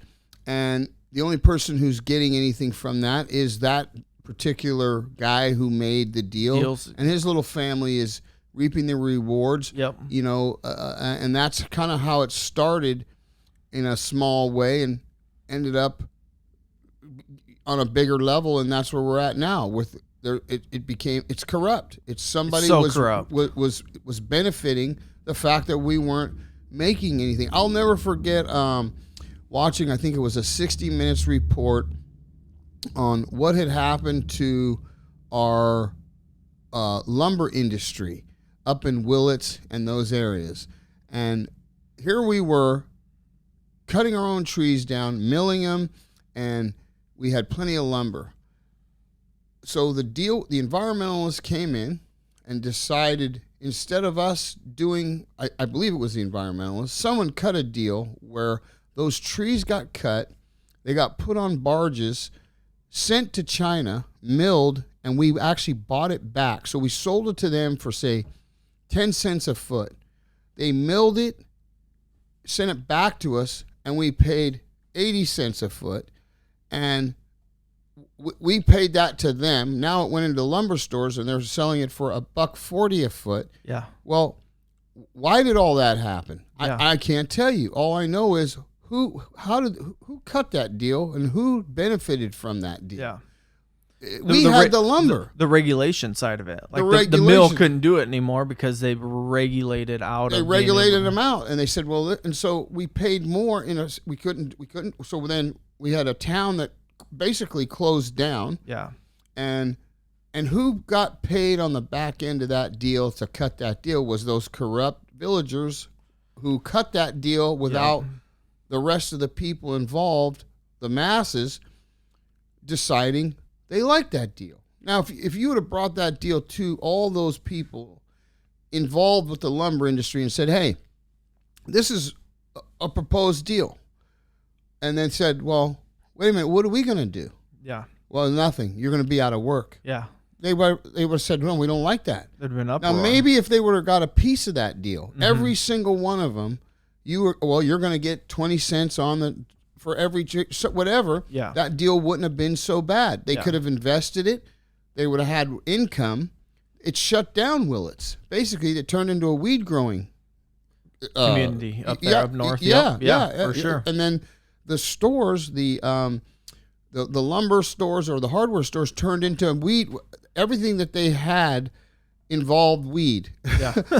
Drip systems, plumbing, they had to adapt to now what their area became. Which was illegal to even grow. Illegal to grow, but they knew what was going on. Yeah. And once in a while, they would come in with camp, and they'd have to do raids, and they would take, big crops, and it was this weird balance where they actually, here they are, they know what's being sold at the hardware store because it's just this weird. It's just corrupt. It's like, it's to me, I look at it and I go, I just want to be able to do business and not have somebody else tell me that somebody's going to be able to do it and somebody else isn't going to be able to do it, right? Whereas like the politicians or big corporations, we're seeing it right now. They're getting bailouts again. We saw it in 2008. Yep. They got bailouts. I heard somebody say socialism for the rich. Right.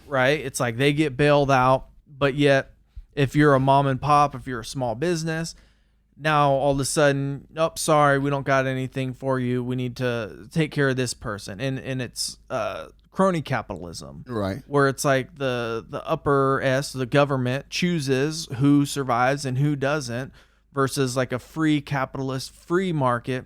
And I'm probably more libertarian, when it comes to government. Like, I just want to be left alone. Let me do my thing. Let you do your thing. I think we do need regulation. We do need, because, people always talk about, well, it's for the environment. Well, for sure that stuff that's sent over to China, they're not worrying about the environment over there. No. They're doing it probably 10x worse than what it would have been done here with some regulation. Right, so it's and then you have the cheap labor. So it's just different, and I think situations, I try and look at the good, and situations like right now point a spotlight on the corruptness, point a spotlight on, okay, maybe it isn't right to send things over there. Maybe it isn't right because that is slave labor, right? Like the government dictates you're going to do this, you're going to do, and so I think it's a good thing in a sense. Hopefully it opens up some eyes and people can look at it. Yes, and slave labor. So then my point of view, my angle or my view on that is different places, different rules. So we don't want them coming over here telling us what we can do. Yeah. Now, is that slave labor to have someone 12 years old working in a factory? Well, let's go back, which I always go back to caveman days. Yep. So caveman days, what rules did they have? They had the rules that they made up within their tribes. You didn't just grab something to eat or you get slapped. Yeah. The alpha male went around and hit whatever and physically knocked around who he wanted to if you got out of line. And also there was no dating and none of that. He went and took what he wanted. Took what he wanted. Yeah. And that's how the offspring came, and the alpha seed just kept running, and then they that's why girls cycled together for probably travel or reasons of that same thing. They'd be pregnant at the same time. So they wouldn't throw things out of balance. So then somewhere down the line, and work-wise, okay, was there a time when kids went to work? Kids started working as soon as they could. But that's America used to. That's America used to. Yeah. Way back. I mean, you could, paper route was probably you can't even have a paper route now. I remember as a kid, well, they've taken the paper route away. I don't know if they took it away or the route became a driver route, because I did have a paper route here. Was my first job in Napa, and the route went from here all the way to St. Helena. And it was, you couldn't do that route on your bike. Gotcha. Okay, so in New York, you could do a route on your bike because it was actually attainable. Gotcha. So maybe that's what it is. It got in order to technology make money, started going, less people got paper, and less people got paper. The route had to get bigger for the money. Yes. Okay, that makes sense. But yet there was still paper routes in certain places, not necessarily right here, but in other parts of the country, they were still doing and throwing papers the right way. So it almost seems like that if I look back, California was sort of turning way back. Way back. Okay? It's been since the 70s, right, 80s. Which goes into, you've heard the 4 families, and this has been mismanaged and slowly getting out of whack for a long time. Yes. It's just, we've had plenty of time to figure out the highways. I was on an airplane with a guy from Florida who couldn't believe where we've gotten to as far as transportation here and the design of the roadways. And I really didn't understand that part of it until I'd gone to Florida more and more, and I've yet to hit traffic in Florida. And I've left different parts of Florida, and when I say haven't hit traffic, we have never hit a gridlock like we have here in San Francisco and the Bay Bridge. And imagine having to go through that every single day and deal with that, okay? Even BART is packed with people. Like Florida, the highways and most Florida, New York, I mean, California and New York they have the same problems, which is real funny because the people are sort of connected. Yeah.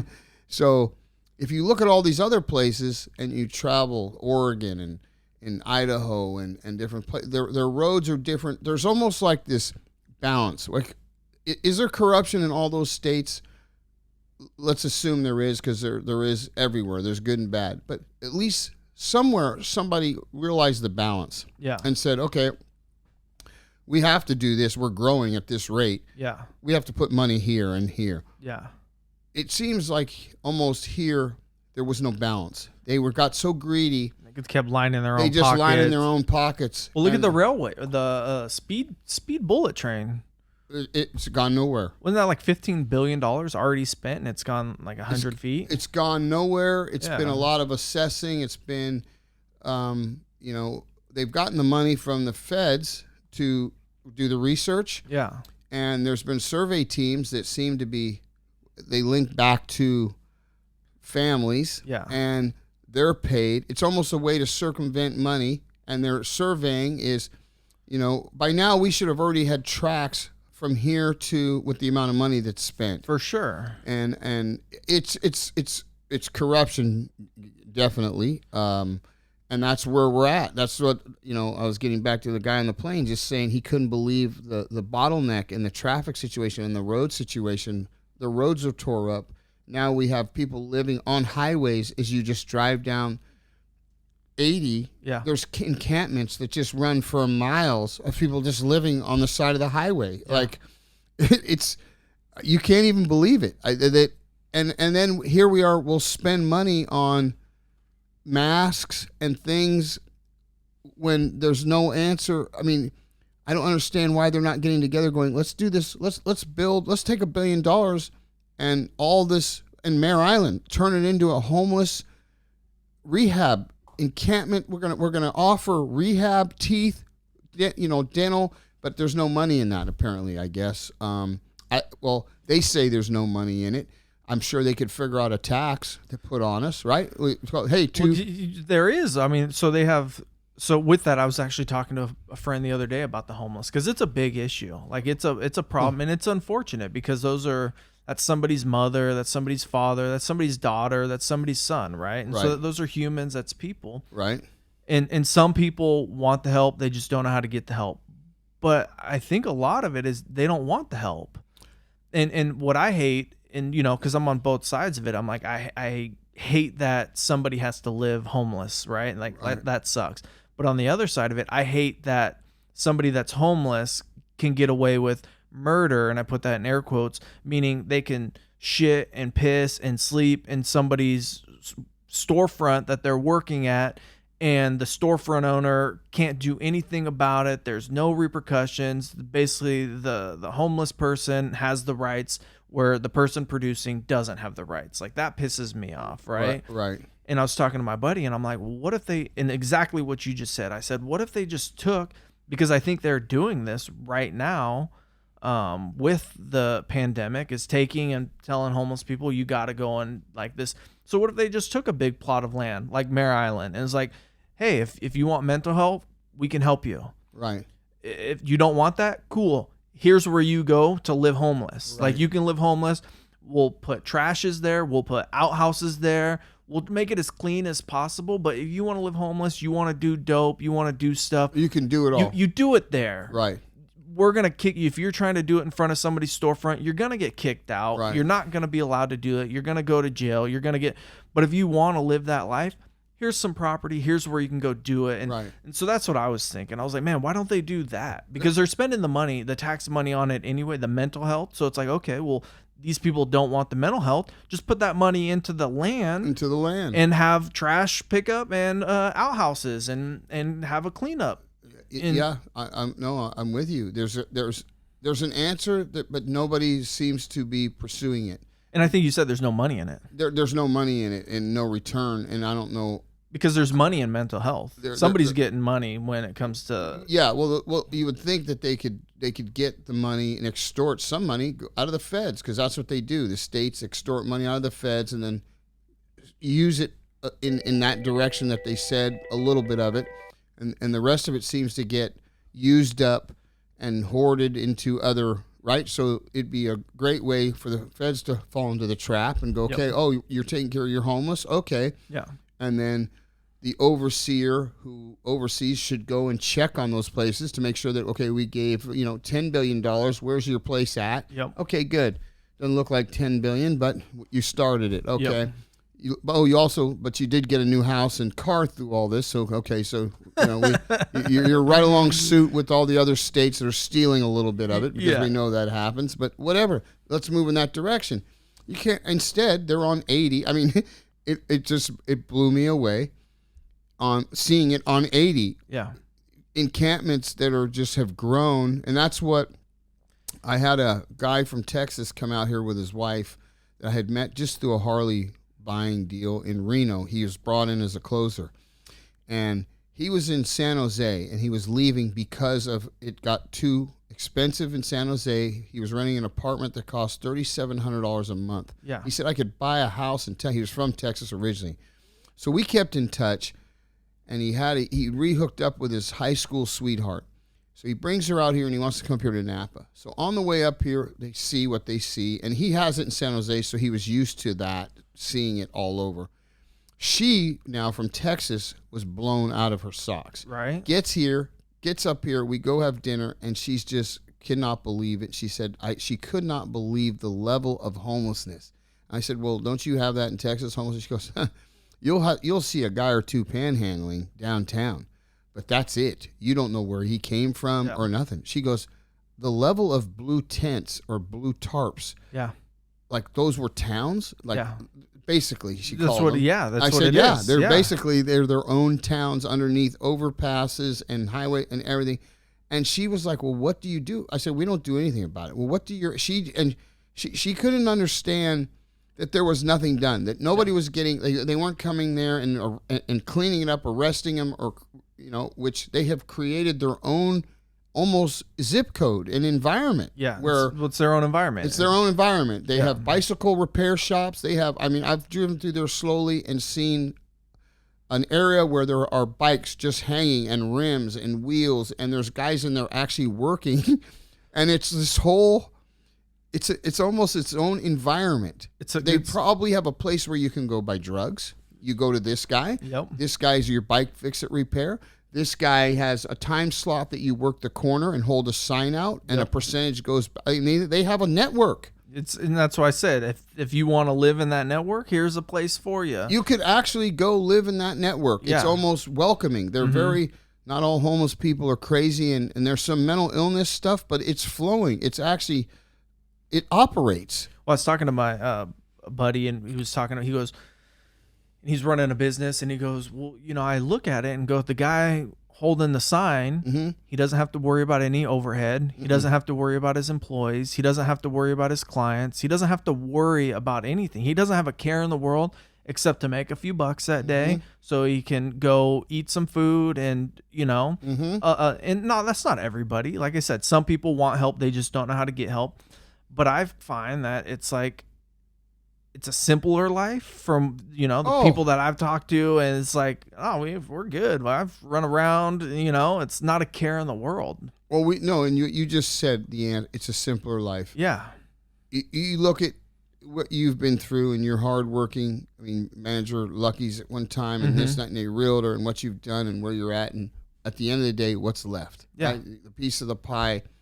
Is it worth everything you're doing? Or could you go somewhere, work less, spend more time with your family, your wife's at home, taking care of your kids, the way it used to be? Yeah. And I agree with you. Florida, we're probably closer to going that direction than we even thought now after this now Gavin has attacked us all for being out and this and that, and he's going to punish us for being out in the sun. Yeah. Which the experts are saying we need to be out in the sun. Vitamin D is good for you. Vitamin D is good for your immune system. Everything. They've proved this virus ain't as bad as it is. It's no worse than the flu. We need to protect the elderly and the compromised immune people. And other than that, we need to keep going because we're crashing. We're imploding, basically. And that's exactly what's happening. But we have a group of us that all think alike, and we said, well, hey, we're not going to go through forced vaccination and chipped and this whole process. And what are we going to do? And so I come up with my own way is we'd actually get on a boat big enough to take us all, and we're going to head out into the open water. We're going to get away from it all. Yeah. And I said, you never know what we'll come across. An island, an uninhabited island. So you have fish, you need water purifier, which we can bring plenty of those, and sustain ourselves and come up with our own community. And, out of 8 to 12 of us, everybody loved the idea of like running away from this sort of where we're at now and this a monetary system. And because what does the common person need? Like when you're all together at the end of the day, if you're enjoying yourselves, you're eating, you're active, you're busy, you're building, everybody needs a little cabin or something, shelter. So we build each person's cabin and shelter, and then we come up with systems that we need and a setup ungoverned. Yep. And we all think alike, and it sounded wonderful. It actually was no more. You look at what do you, and then the elderly, as you become older, you're being taken care of until the day you die, and then you're gone. Whereas here, people just sort of discard their family members into care homes that are ridiculously priced. It's sad. It's like no one wants to live. I was just talking to Mari about this yesterday, just going, I would never put my parents in a care. It's like, no, they don't do it in the Caribbean. The funny thing is, in Barbados, you want to know how they work there? First of all, there's no homeless. When you're homeless, that's when you've been on drugs and you're kicked out of the home. Yeah. And you live on the street. And I don't mean live on the street. They have places that are hidden. And these guys live with each other. Yeah. And then you eventually become off of drugs or don't, but then you come home. Yeah. And you live at home, and the elderly, your grandma will stay with you until she dies. They don't have a care home. Yeah. They don't have those facilities there. Mm-hmm. We've turned into this society and that sort of discards you when you're no good anymore. And it's just how we're driven here and how things are. I don't like it anymore. I've been derailing for some time now, being anti-establishment, because I think the establishment has done us wrong, and they have. If you just look at everything, the government, let's call it the government. They've lied to us. Okay, the Indians were here. They've been mistreated. Well, just recently, you look at and that's where you got to question it. The CDC, right? Right. Where they go, they come out and they go, masks are no good. You don't need a mask. It doesn't do anything. It's not good. Mm-hmm. Then 2 weeks later, they go, masks are good. We need a mask. We need, you know what I mean? It's like, well, you're lying to us, and because you're trying to get masks, so you're trying to get people to stop buying them so you can stockpile them. Right. And so that's why I want to go touch base on the vaccine thing. Yes. because that's really one of the big issues that you're hearing right now. And it's hard for me to listen to people that don't talk about building your immune system, creating, your own immunity, working hard on that. And I believe in modern medicine. I believe that there's good, but I believe that the number one thing should be your own health and your mental and physical and your immune system. And you don't hear about that. And all we're hearing is we're waiting for a vaccine to come out, and the vaccine's going to be the cure.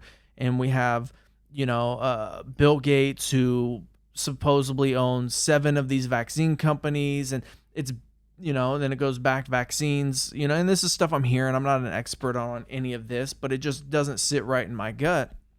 And you're looking at it and you're going, there's big money in that. And then the vaccines, there's no repercussion if something happens to you. And so you had a flu shot. Yes. So talk to me about that. Tell me the whole story with that and what happened with that. So so my story is prior to 06, I was a regular guy.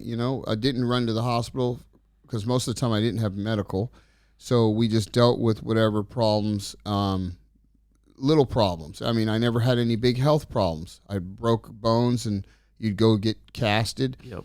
And that's pretty much it. Other than that, sickness came, you got sick and you're on the couch and you went through it. Yep. I'd never had a flu shot.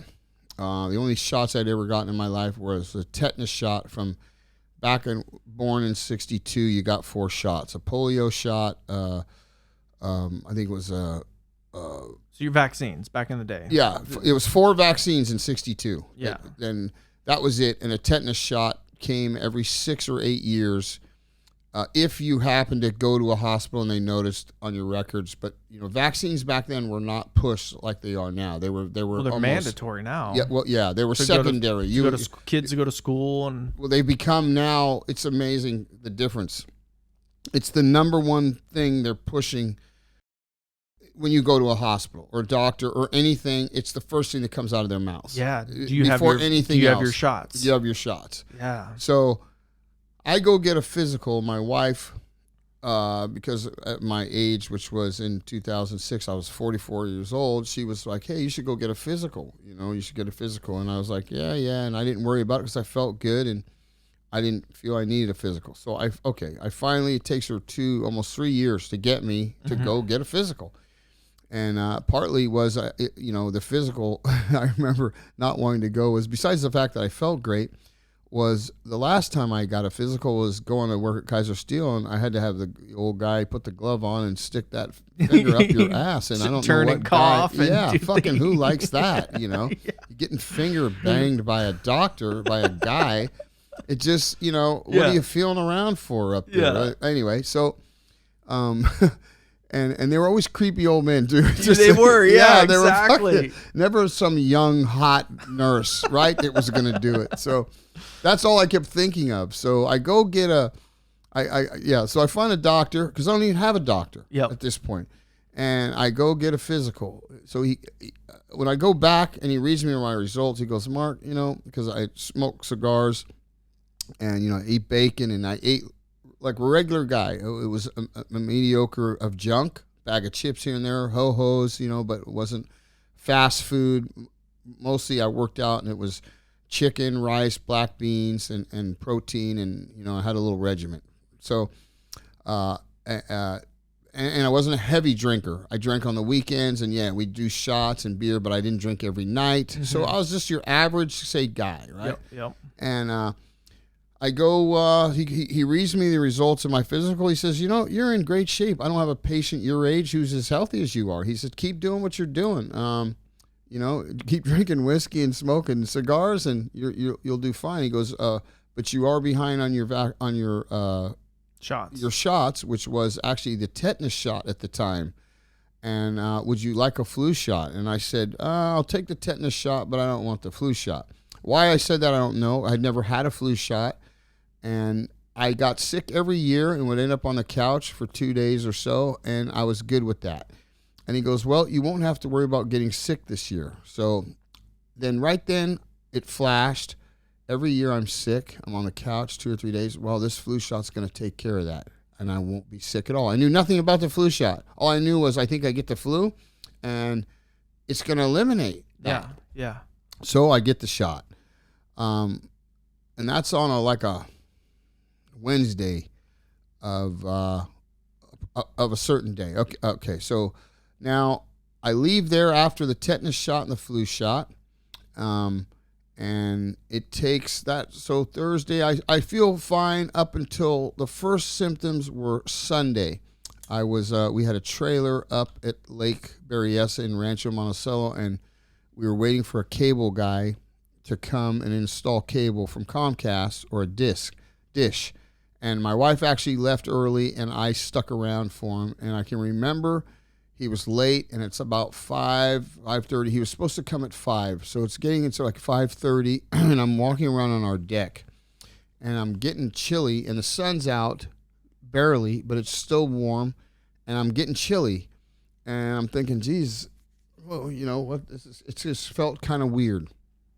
And so I put a sweatshirt on, and then I lit a cigar, and I was smoking the cigar. I remember it tasted terrible to me, and I'm waiting, and this guy shows up finally about 6:30, and I'm kind of still cold, and I've had the sweatshirt on, and I'm thinking it's not that cold out. Yeah. So he does his cable thing, and then wraps it up, and so I leave, and I start heading down the mountain, and it's like there's a breeze coming. I'm looking in my windows and looking through my back slider to see if it's open, and I can just I've got the chills. Okay. So from there, I actually went to a Mexican place that I would frequent, and I was going to have a bowl of menudo. Okay. And I couldn't finish the bowl of menudo, which was really weird because I usually would just take that bowl down. Just devour it. Yeah, devour it. And I only ate maybe a quarter of it, and I just couldn't eat any more. And I'm still chills, not feeling good. I leave there. I go home. And I tell my wife, it's weird. I was up there, and I think, I don't know, it was like cold running down my neck, and I just not feeling good. I don't know what it was. Is it cold? Maybe it's getting colder out, and she's just listening to me and doesn't think nothing of it. So we go to bed. I wake up in the morning. Usually I'd go work out, and that day I went to Health Quest and went to work out and just wasn't feeling strong at all. It was real, matter of fact, super weak. It was chest and shoulders day for me, so it just felt like I hadn't worked out in years. Okay. All of a sudden. So I leave there and I went. Ironically, my high school girlfriend's mom, I had a job to do at her house, so I took one of my guys over there, met him there, showed him what he needed to do, and I said, hey, Nan, I'm going to leave and go home. I'm not feeling well. And she said, okay. And I said, you're in good hands with Yanni. And I left and went home, and I laid down on the floor, and I just told my wife, I said, I don't feel good. There's something wrong. I'm the chills. And so I lay down on the floor, and it feels good to just lay on my back or my stomach.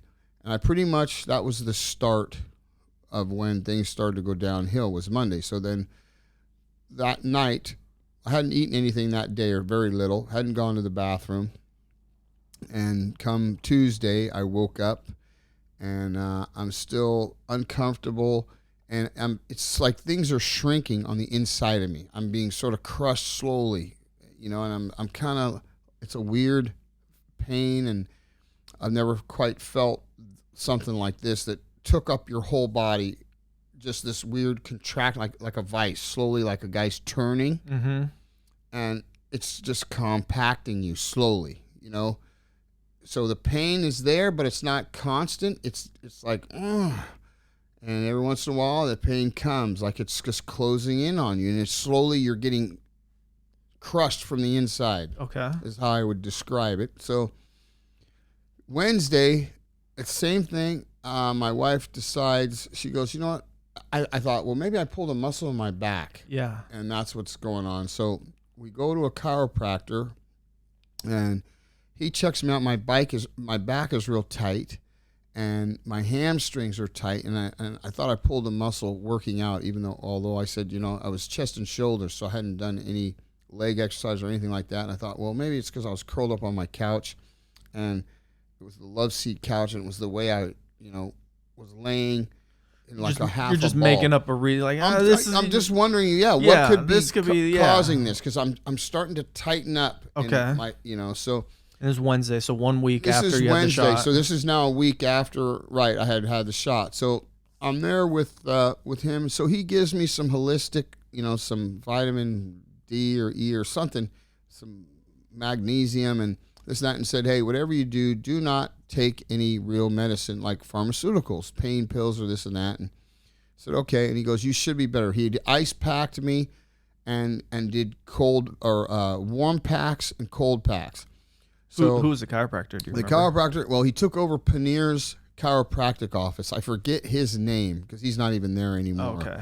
That is now a massage parlor, that particular building. Gotcha. On Jefferson. Gotcha. But Panier was an old-time chiropractor here in town. It had a blue tile roof with a brown redwood siding building that we actually built years ago when I first got into carpentry with my buddy. Okay. Yeah. And Panier, everybody loved Panier and was a great chiropractor. So I go there. His practice is now taken over by this new guy. So he does what he does and sends me home. So I'm home. I'm laying on the floor. I'll never forget, a friend of mine, Darren, comes over, and I'm laying stomach down with my face to the side. And normally, so he comes over and he goes, yeah, hey, what's up? And, oh, not much. I just talked to him without looking up at him or getting up. Gotcha. And he was like, dude, you don't look good. And I said, oh, well. And he goes, yeah, your color in your face, you're like gray. And I go, oh, really? I said, yeah, I think I pulled something in my back. I went to the chiropractor. He goes, dude, his exact words were, hey, a chiropractor's not a doctor. You need to go see a doctor. And I was like, yeah.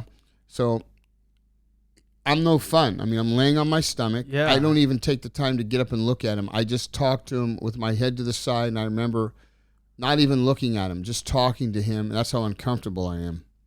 And he doesn't stick around more than 5 minutes, throws out that piece and says, hey, you need to go to a doctor. And he gets up and he leaves. And so I go through that through Wednesday evening. Thursday, I'm like, yeah, you better make me an appointment. Let me go back to my doctor. Yeah. So now Thursday, I can barely walk. My wife. You have kids at this time? Yeah, I had Kylie. Okay. First kid, who was about 2. Okay. So she's 14 now, so that was 12 years ago. Gotcha. And so my wife, we get up and she's got to walk behind me, and I move a leg, and her leg's behind me, sort of. And so you're having trouble walking. I'm having problems walking, and then I actually peed, I think. I remember that day, Thursday, was the first time I'd gone to the bathroom. Okay. So I pee, and it was very little, and plus I hadn't eaten and was not hungry since Monday. She's just like, how are you not eating or anything? I'm like, I don't know. I'm not hungry. Feeling right. I don't have to go to the bathroom. Everything's on like going into like shutdown. Reserve or shutdown mode. I don't crave any food. Yeah. All I know is I've been in pain, a nonstop weird pain that feels odd. That crushing sort of. Yeah, the crushing inside pain.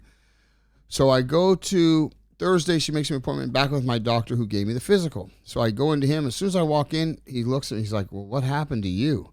And I said, I don't know. And I get in there, and he goes, okay. And I said, look, I can't, she's having to help me stand up, and I'm very frail. Yeah. And so he notices that because I had gone in originally, I was like 220. And he's telling you you're freaking amazing. Well, and well, prior to that, he's like, in 1 week, he can't believe what's happened. Okay. He's like, I feel like an old person compared to sturdy and, Okay.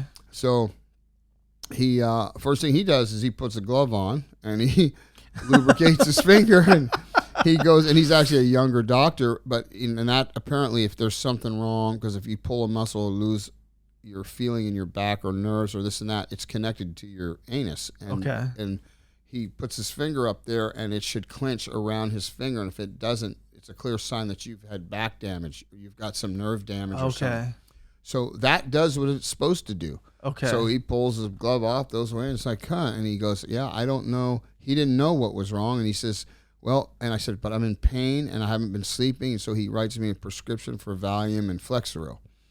So I take the Flexeril, I take the Valium, and it helps a little, but not a lot. And then something's telling me not to take them. Okay. And I'm just getting this inner voice that's saying, don't take them. A strong inner voice, just, instead of there they are, take them for relief. I'm don't take them at all. I'm not getting that. Okay. And so my wife's like, hey, you're going to take what you're supposed to. I'm like, no, you know what? And my words to her were, no, I need to feel what's going on. This is weird. Yes. And so that's now Thursday. So Friday comes along, and I remember thinking, I have to get better because I have a Christmas party to go to. This is December 22nd on the Friday. And I had a party to go to December 23rd. It was a Christmas party. So I thought, I got to get better by then. So it's funny. I look at the time. And so now I'm home, and I'm getting worse. I'm not taking the pills. And I'm laying there now. I'm just wincing. And my wife's kind of getting a little worried for me. And I ended up going to the bathroom. And this is about sleeping. 2 weeks after? Or when? No, this is 1 week. This is okay, I get the shot on like a Wednesday. Yeah. The next week, you go to Sunday the doctor. That week is when I first the chills. Yeah. 3 days later. So when did you go to the doctor? That following Thursday? The following Thursday, I'm back at my doctor. Okay. And he doesn't know what's wrong. He gives me the prescription. I'd been to the chiropractor the day before. Okay, so this is like that weekend, the Friday, Saturday we're talking right now. Right, so, it's a week, like 10 days. A full. We're at now, to be exact, it's right about 10 days. Yeah. So Friday comes around, and same thing. I can't get up. I can't even really get up on my own. Okay. But I'm more comfortable just laying down. Yeah. And that's the best position to be in. So Saturday, apparently, my wife comes in, and or she sleeps on the couch. I'm on the floor, and when she gets up, she looks at me, and I could see in her face that she was a little bit scared. And she goes, and she calls her mom, and she goes, "Hey, Mom, I need you to come help me?" And she, of course, doesn't talk in the room, and I find out later it's because half my face had fallen, had drooped, and she didn't want to tell me that. Gotcha. So she calls her mom. Her mom comes over. They pick me up, and they're taking me to the hospital. So you couldn't walk at this time? No. At this point, I couldn't. Could you move your arms or anything? I could move my arms, but my walking I couldn't move. The motor skills were gone. Yeah, motor skills were gone. And she held me, and my mother-in-law says, I'll never forget that. You felt like a frail old man. Wow. So she put me in the car, and we went to the Queen. And as soon as we pulled into the parking lot, I remember looking at the Queen sign, and I'd gone cross-eyed. And I go, Katie, I think I'm cross-eyed. The sign, I'm seeing double in the sign. I looked at her, and once again, her eyes, she was like, oh, shit, I'm cross-eyed. But she didn't want to tell me. Okay. She just got out of the car, went and got a wheelchair, came back, put me in the wheelchair, wheeled me inside the Queen. We went into emergency, and the gal it takes all your information. I'll never forget it because she was sitting there, and we're trying to go over with her what had happened. And she's asking me, how much do I weigh? And we're telling her, and she goes, could you stand up and get on the scale? And my wife goes, no, he can't. And she goes, well, he needs to. You need to get up and... Shut up. And, oh, yeah. They're so... regiment. It's like it's this so, system. The system, right. Yeah. She has no understanding that I'm losing motor skills. And then also my voice had gone hoarse. Okay. That was another part of it. And so we kind of have this little thing with this lady, the intern or the intake nurse. Like, look, I'm telling you, this is what I weigh. Yeah. And, I'm getting agitated and I'm in pain and I'm laying there. So they move us over, and I remember sitting in the waiting room, and I'm just like wincing. I'm in pain and sitting there. So they finally call me. We go in, and geez, I wish I could remember the doc. You'd think I would remember his name to this day. He had an odd last name, but we go in, and he puts me in a room down the hall, emergency, and he comes in and he goes, hey, one of the questions he asked me is, your voice always hoarse like that? And I said, no. And he goes, okay.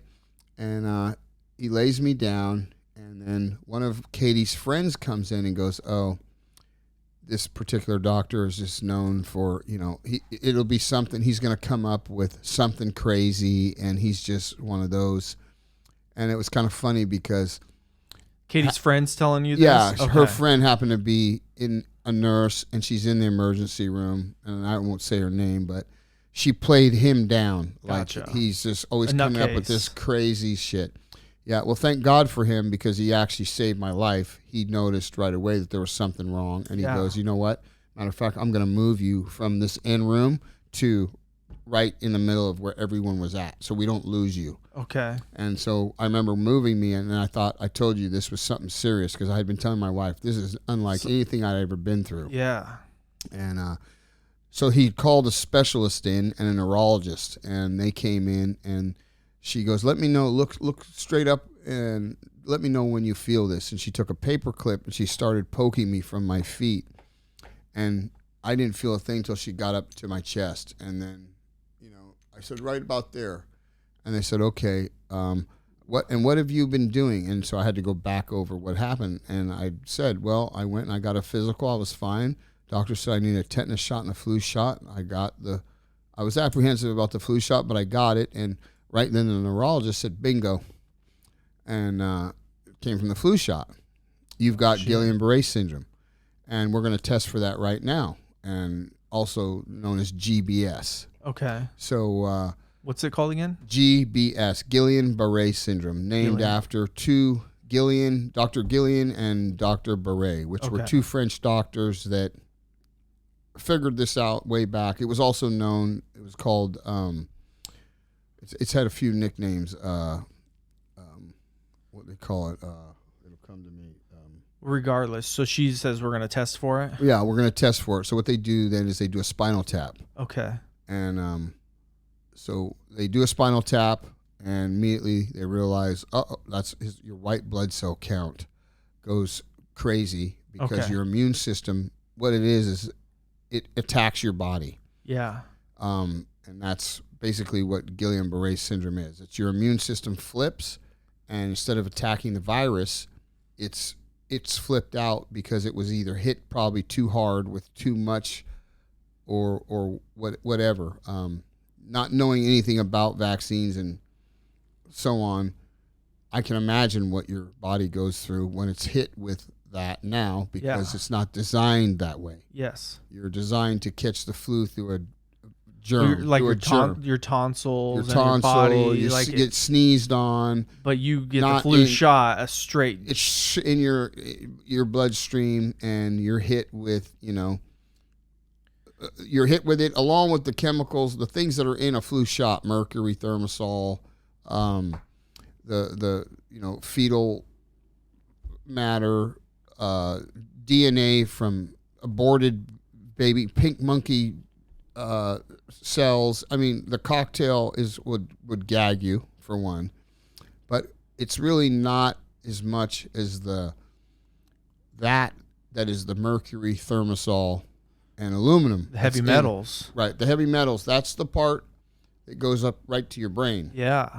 And that's also the part that your body, and we're all made up different. Yeah. For whatever reason, diet, this, that, and the other, different people take it differently.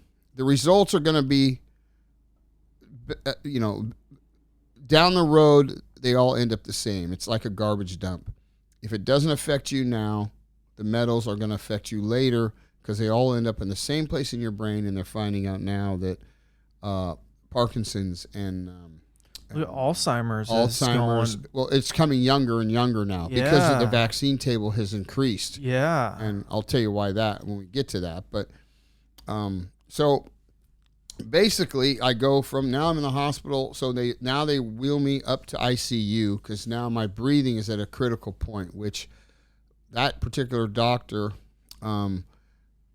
he asked me what medications I was on, and I told him the medications I was prescribed, but I didn't take them after the first round, and he said, "Thank God you would have been dead last night." Because you would have died in your sleep. I would have fallen asleep, and it would have stopped my breathing. My breathing had gotten so bad. Because the volume, it would have relaxed you. Yeah. And Flexerol is a muscle relaxer. So between the two, I would have just stopped breathing in my sleep. Wow. And so once again, you have angels, and there it was. That intuition, is what you should follow. I've learned follow that. That gut feeling. That gut feeling. It's the first thing that you will feel ever, always, and you question it, and you go, well, and you do something else, and you always pay the consequences. I don't care what it is. Yes. It just happened to me again the other day with just something as simple as a skillet cooking food at a friend's house. I have 2 different sizes. When I got to my shop, I thought, I'm going to grab the big one, and I thought, well, you know what? I don't know if his barbecue's big enough. Mm-hmm. Get the little one. And I bought the big one. And guess what? The big one was too big. And so it hit me again. I go, why didn't I just listen to myself? Yeah. So anyway. So they moved you to ICU. So they moved me to ICU. And then I pass out that night. Well, I wake up the next morning. I'm paralyzed. Now, I did have movement of every part of my body. It just, I didn't, the cognitive skills, were messed up. Okay. But I could at least move my leg, just not. Anyway. Yes. Now I can't move anything. The only thing I can move is my head. Actually, I can turn my head side to side, and I can move my tongue, and I'm cross-eyed, and that's the only thing I got. My arms aren't moving. Nothing's moving. I'm laying there, basically paralyzed from the neck down. You think that's because the body saves the brain? It's like we gotta save everything else goes bad, and then it's like keep the resources up here. Your brain, thank God, is working off of blood and oxygen. Yeah. So, but they are checking that. They're asking me what day it is, what's my name, and that's where they want to figure that part out too. How far are you? Yeah. So I still have those skills. I know. Yeah. I know who I am. I know what day it is, and actually, I'm thinking I got to get this going because I got a party to go to. And they're telling me the party, you're not making it to the party. Okay. And actually my breathing is so bad that I have a priest come in, and my wife's standing there crying, and I see what's happening, and I'm thinking to myself, they've told her I'm going to die. Shut the Yeah, and so I'm laying there, and I'm tripped out, thinking I can't die. There's just no way. I'm not dying. Little baby. I have a daughter. This is the best thing that's ever happened to me, and this girl. And in my mind, I said, no, I'm not dying. I cannot leave her now with him. Life is too good for me. Yeah. Are you kidding me? And he's standing there, and they have a little conference going, and I'm like. All I remember is as bad as things were, I said, no fucking way. I'm not dying. I'm not ready. I'm not ready to go now. Yeah. And so he comes over and says a prayer over me, and I'm looking at him, and there's actually two of them because I'm cross-eyed, but and I just laid there, and so that was just a day that went by, and there's not much I could do except for lay there because I have no idea. No one can tell me anything. No one can tell me the outcome. No one's looked at me and said, you're going to die. I'm just laying there doing nothing but thinking. Yeah. And my wife is by my side. And the poor girl at that point is in law school and trying to take care of a family. And I have a business. And, I look back and the average person that's just so much to put on them. And it almost amazes me when I look back at her life and what she had to go through is almost unbelievable to have somebody that, for one, is older than you, that your friends are dating guys within their age. You're with an older guy who's actually looks younger and acts younger, but because before all that too, I had broken meeting her within the first date, July. A month later, it was September, Labor Day weekend. I ended up wrecking my bike 100 miles an hour on the highway. I lived through that. No kidding. Yeah. Then after that, 2 months later, I break my leg, a tib-fib break. So I'm okay. Yeah, it's a twist, and so I'm in a cast up to my hip. So things come in threes. Then the Guillain-Barré syndrome, the third thing, and that is actually my number is 3, right? It's like everybody has a number. Yeah. And you can get a reading and find out your number. So that's a trip. And so now you don't have the feeling, and so I'm numb. Oh, and I'm numb. I can't feel a thing. So the priest does this prayer. Priest does this thing, and he walks out of the room. It's just me and my wife, and I'm just there. I'm just a body. I'm just a brain, and I can think, and that's about it. And I'm still at the stage of I'm not dying. I don't know. Did you have your business at this time? Yeah. So I had the business. Did you have insurance, or were you stressing? I had medical insurance. Okay. So and then of course that was December 23rd, 4th. I ended up being in there through January. Right. I was in ICU I was in the hospital a total of 2 months. No shit. Yeah. Okay. So I actually had to pay a double deductible because I got into another year. Okay. My deductible was $7,500. Oh, so I owed $15,000 at the end of this when I come out. Yeah. Because our system is wonderful. I will tell you how great it is when we get to there. So aside of spending 2 months in the hospital, so I get through the ICU part. Well, I have about 4 days of critical breathing where they're on the edge of tracheing me. Okay. And putting me on a ventilator. And to me, that meant death. Yeah. That's how I saw that. I said, if you go backwards, you get to that, you're going to die. Yeah. And all I can say is maybe the will in a person is just unbelievable and powerful, because I said I was not going to let myself get to, one more point down. Yeah. I was at the lowest number, one more number backwards, and they intubate you. Okay. So I stayed on that number for 2 days. Okay. And they would come in and they would have their little conference. My wife was standing there, and I'm there just looking at them, and I just said, no. And they were checking. I had to blow into this thing, and I would just... all your might. Everything. Just... Yeah. Wow. You literally pass out after a couple shots because that's how... I had nothing left. Yeah. It took everything out of me. And so then I get out of the critical stage where I'm out of there. And now I'm getting to the point too where I'm dehydrated. And I'm having dreams of water because I'm in ICU for, I believe it was 10 days. Okay. I get out of there. I go to step down. I'm out of the critical. Yeah. Part of things as far as my breathing is now up, and I'm 2 to 3 notches up where it doesn't generally go backwards. It can, but I don't need to be in ICU. Okay. Especially at $14,500 a day. No. Okay. That's the cost of ICU. Wow. Okay. Yeah, and so I get to step down, they call it, and that's now you have ICU's one nurse for 2 beds.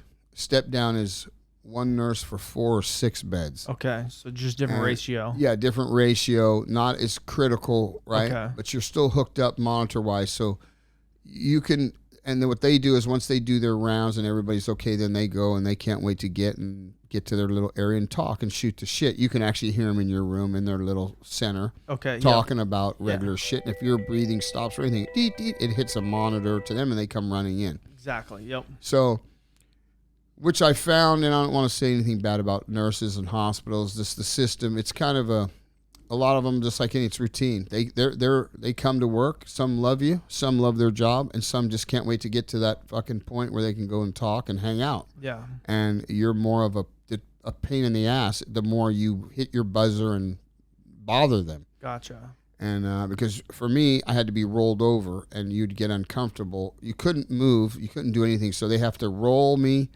prop pillows behind your back, keep you propped up.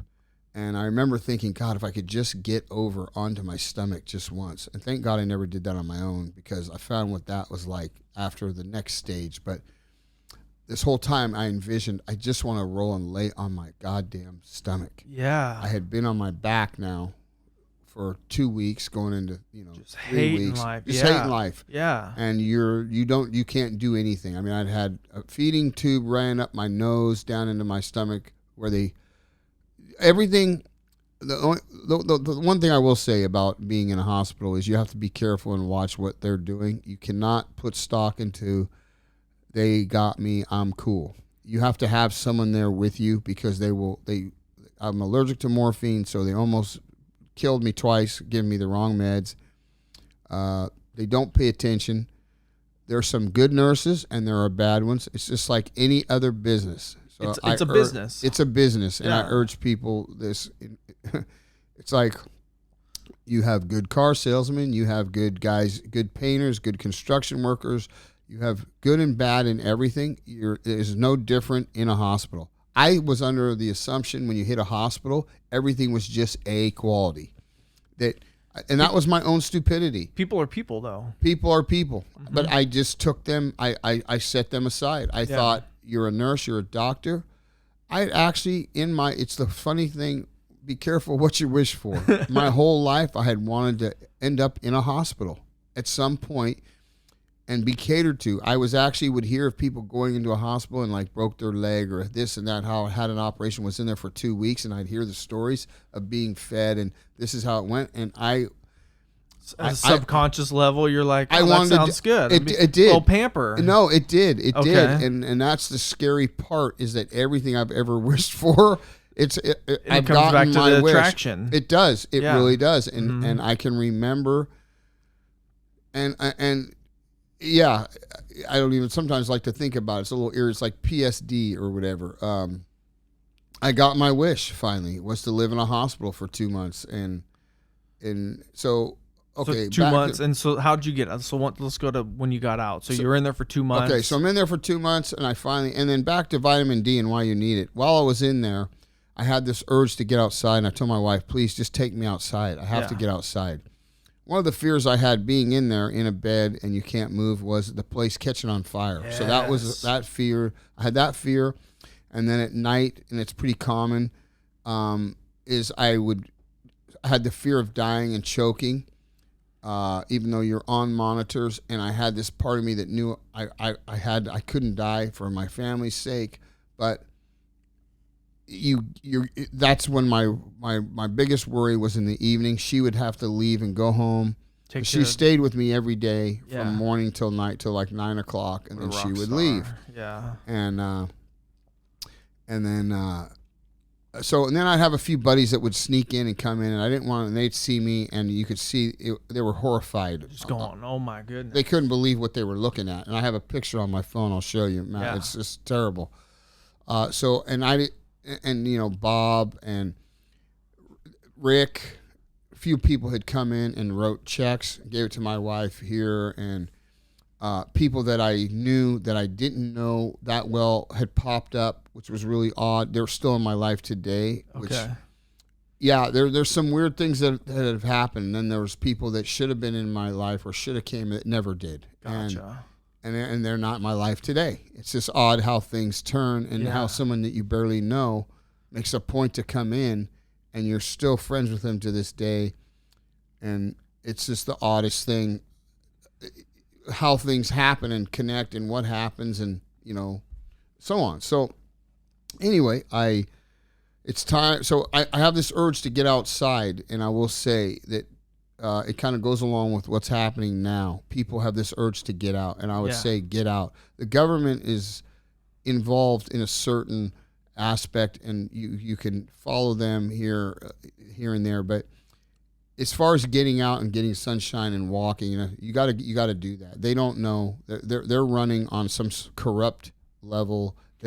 All they're talking about is a vaccine, a pill, a magic pill to fix it. This magic pill. No one's talking mainstream anyways. No one's talking about your immune system, vitamin D. Vitamin D. What this is all about and what it is, it's nothing more right now. It hasn't even hit the flu numbers. It's spreading, but it hasn't done anything that they said it was going to do. Yeah. So people are being aware of that, and outside vitamin D. What I'm getting to, and I know I keep jumping off course, is I'd be in a wheelchair. My wife would wheel me outside, and I'd sit in the front of the Queen, and in the sun, and it was the healer. I literally got strength off of 15 to 20 minutes, half hour worth of that sun. Okay. That was starting to empower me. Okay. And give me life again and hope. When I was in the hospital, not going out, it was closing in on me. And I said, I got to get out. You got to take me outside. Yeah. And that's what gave me new life. I got outside, and it was like a plant. Yeah. It was like, yeah. And I had hope again of like, okay, we're even one step closer. Yeah. Oh, yeah. The road was actually blurry. I couldn't even see Trancas. Oh, I could look across the street and see the outline of Trancas Steakhouse. Okay.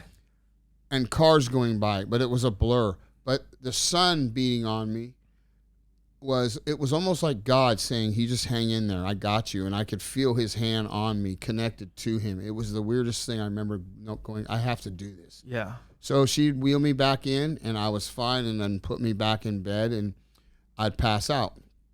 And then, the next day she'd come, and we'd get in the wheelchair, and I'd go, let's go outside. And we'd go outside. And then I went from step down to rehab. And I was down in rehab where now they're going to, they start trying to get you to move your arms. And so you're out of the hospital when you're starting rehab? Well, you're in the hospital. You're just downstairs. Okay. I'm out of step down, and now I'm down. So how long were you in step down? I was in step down for probably 2 weeks. 2 weeks, okay. Yeah, 2 weeks, maybe 3, because I was in step down or I was in rehab. Was it 2 to 3 weeks? It was total stay 2 months. 2 months, maybe in a week. And I was in the rehab part of things for about, I want to say 3 weeks. Okay. Or 2.5. I remember we left early. We couldn't take it anymore. My wife couldn't take it. She goes, I'm just taking you out of there. And they were trying to, they were against that. And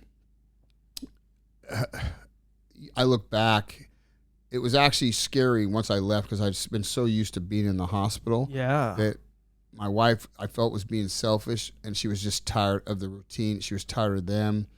She could do a better job, and she'd watched what had went on, and she was pissed off, and she wanted me out of there. She wanted me home, and I can do this at home. They're not doing anything different. It's just routine here. They don't give a shit about you, or the ones that do are far and few. Yeah, for sure. And you're not an easy person to deal with anyway, so they don't like you. I had a lady drop me. I told her, no, don't, and she dropped me, and I fell. So when my wife got there, I said, that's her. I don't want her touching me ever again. And she was one of the rehabbers, and she got up under my arm. I said, you don't have me. And she was just mad that I was telling her what to do. I mean, there's a lot of weird shit that goes on that people don't understand. Yeah. And then I had some great guys, a guy named Mike and a guy named Paul that are still there today. Paul is there, and he's a big guy. And he knew. He'd get up under me and grab me and say, I got you. You got me? You feel good? I go, yeah. And boom, we'd lift and he'd lay me down. Whereas this gal got up and I said, you don't have me good. You know, and it was like I was lucky I didn't get headbutted by her. But I did. But and like I said, I'm not the easiest guy. I did warn her that I would come back for her personally, so she better listen to me. You know, that I wasn't gonna be like this forever. And anyway, so that's a good attitude to have, because that mindset's needed in a fucking time like that. It is. Oh no, you have to. That mental toughness. To live. It was. Well, and actually, one of the things that they said during the rehab, Mike and Paul loved. And I worked. What helped me was I was athletic growing up. I was rough. You know, I wasn't afraid to get beat up or do anything physical. Worked out. So you have all that training. So when it came to rehab, my goal was to get better. So even though I could only lift a bar, I remember how I thought, oh my God, here's a guy that could bench 365, and I can't lift this purple bar that weighs 2 pounds. Oh, wow. You know, and then Paul, one of the rehab guys, threw a ball at me, and my hands couldn't get up fast enough, hit me right in the face, and I looked and I go, boy, if your bosses could see that, you'd be fired, and we would play. But that's what created like this bond. Yeah, well, he was like, you know, because I would mess with him, and that was his way. Is he just tossed this ball from across the room and went flew through the air. I looked at it, and I'm, you know, I literally started back with this thing that it's like a kid's toy. It's got these round the snake with the little thing. And you have to slide the red one all the way over and get it, and that's how I moved, like. Wow. Okay. So and my hands were like this. I mean, I was your, you know, and that's what I was. You know, oh yeah, I had no movement. My myelin. So what GBS is the myelin sheath, which coats your nerves. Your body attacks it and eats it off your nerves. So it grows back. Sometimes it doesn't. It all depends. Every case is different. So mine was growing back slowly, but there are spots that are missing. It won't grow back completely. And so that's why I have twitches, or when I go to relax, like every night, I start to fall asleep, and I've slapped Katie in the head, and gotcha. At least that's the excuse I use. But so you have things like that. My coordination is still off. It's, you know, a lot of people go, man, you came completely back. You're back. And it's like, no, I fatigue. I have problems. I just look good. Yeah. But I'm not near. And so, what I used to be. So when you got out of the hospital and rehabbed, how long until you could like walk again? It was a year. It was a year rehabbing, wheelchair. Which is funny because you go file for Social Security, right? Like anybody would. And I'm in a wheelchair. I'm being assessed I can't do a thing, and Social Security's denying me. So for any of you out there that, you know, you hear this story and you're having a problem with Social Security, I urge you just keep fighting them to the very end. Don't let the people let it go to a judge, because that's who's going to decide at the end what's going on. They're trained in the interim of, or I don't know if that's the proper word, the people that get your paperwork in the beginning, they're trained to just stamp it, whether they read through it or not, denied. I mean, it doesn't get any worse than you're in a wheelchair and you go into it, get assessed by a doctor, and you can't do anything. And he writes down he cannot move. He can't do anything. He has no cognitive skill, his cognitive skills are fine. He can't move his arms, his legs. There's no job he could possibly do. Besides announcer. I mean, you know what I mean? You'd have to put the paper in front of his. So what his assessment would be, I mean, at what point are you eligible for disability? Yeah, right? Okay, exactly. So you come from using everything to not doing anything, and my vision's not the greatest yet. No, right. My eyes line back up, but not perfect. So that's why I wear the glasses all the time. And so then you do a physical assessment and you do a mental assessment. So somehow or another, after all these assessments, I'm still being denied. So we keep appealing, and then we go to court. And we get to court, and in court, the judge is like, okay, now I actually walk in there. By the time I get to court, I can walk. I have no strength in my legs. Yeah. You know, You have a walker? I have a walker. Okay. Yeah. And I get in there and I sit down, and this is now 3 years later. No shit. Yeah. It takes 3 years. They just string you out. They're hoping that you just give up. And I'm not someone who gives up. So I said, well, no, for one, I'm entitled to this. I do own a business. It's being run by my wife and my lead guy, but I'm physically can't do anything anymore. And disability states that you're allowed to collect disability under these conditions. Yeah. So we go in there, explain the situation. He's got the paperwork, and okay, you own your own business, but you personally cannot work. Okay. Yeah.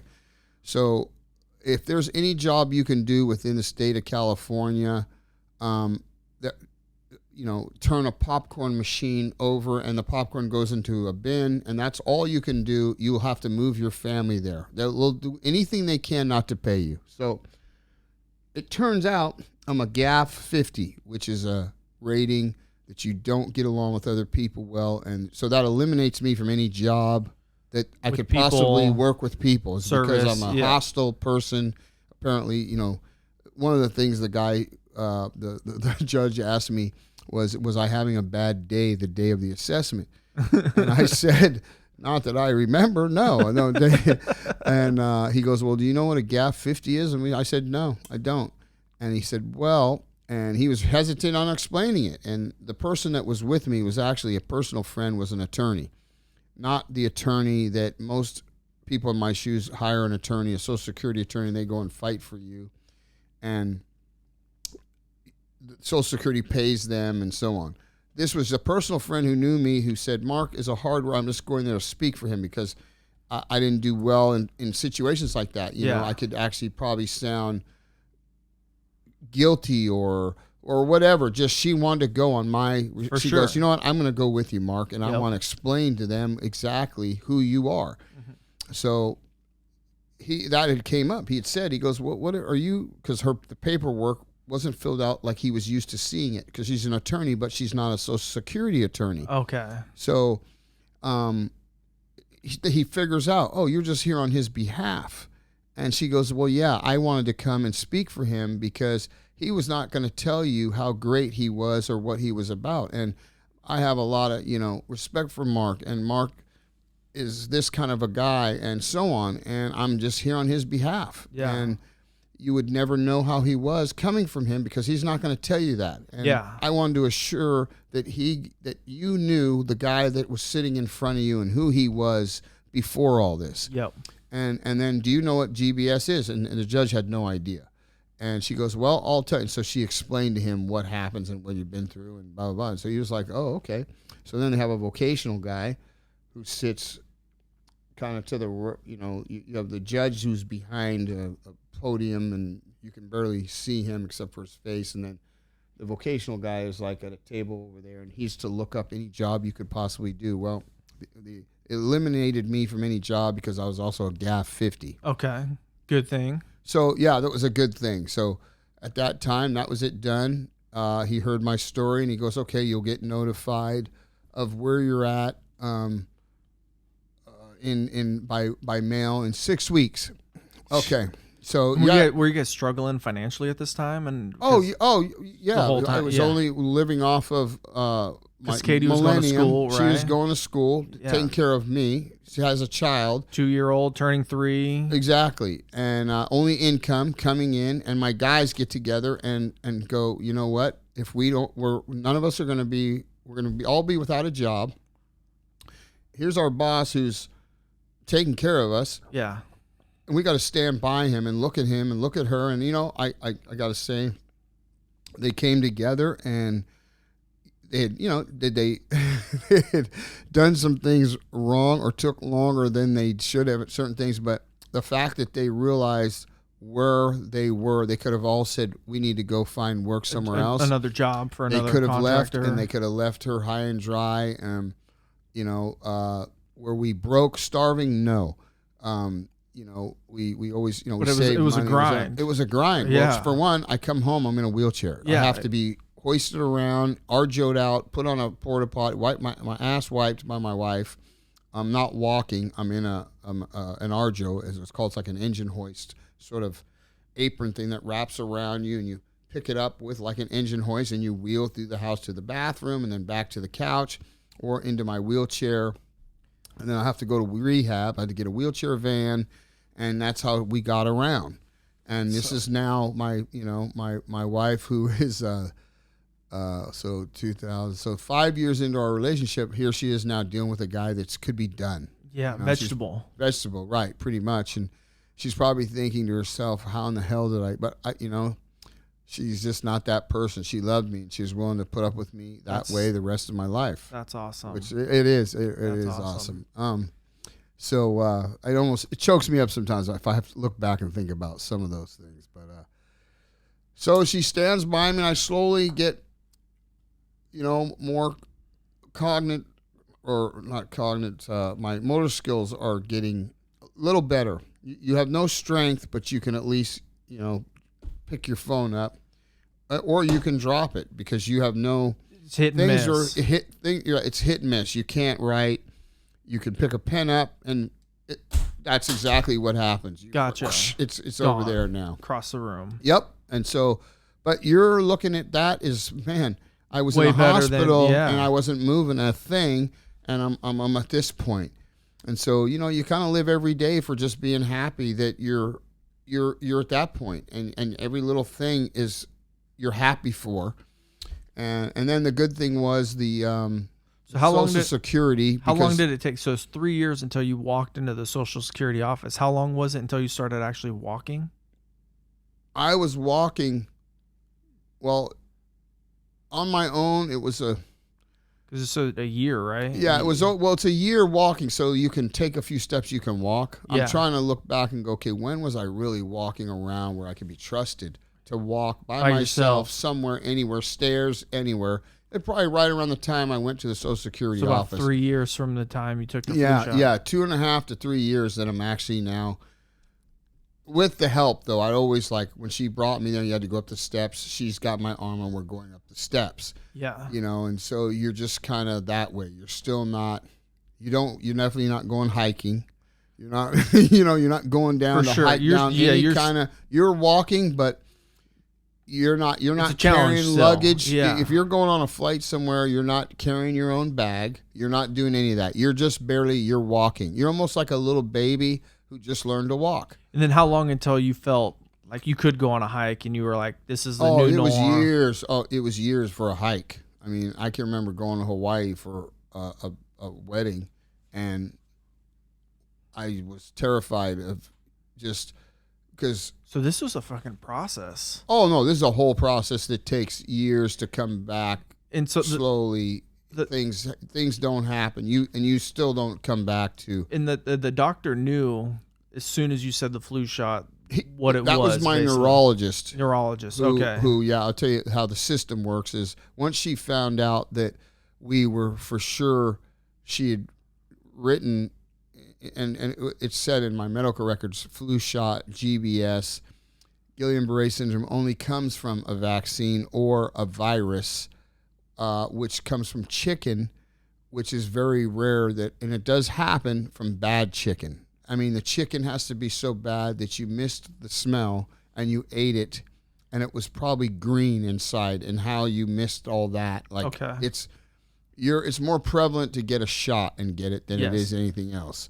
So she backpedaled because then we found out there was a federal compensation board fund through the federal government who actually took over the liability from the vaccine companies in 86. Oh, so it was 86 before they did. Okay. Yeah. So before that, it was free range. Explain that, right? Okay. So the federal compensation fund, which is out there, developed in 86 because the vaccine company said, hey, we're going to stop making vaccines because we're being sued. Yeah, because so many people were getting hurt. They were hurting people, killing people. They're killing people. They're hurting them. They're paralyzing them, you name it. So the government comes in and says, okay, we're going to take care of that liability. So that next year. Why would they do that? Well, my only guess is that they were in bed with each other. There's some people at the top that made that happen because they were in bed with the vaccine companies making money.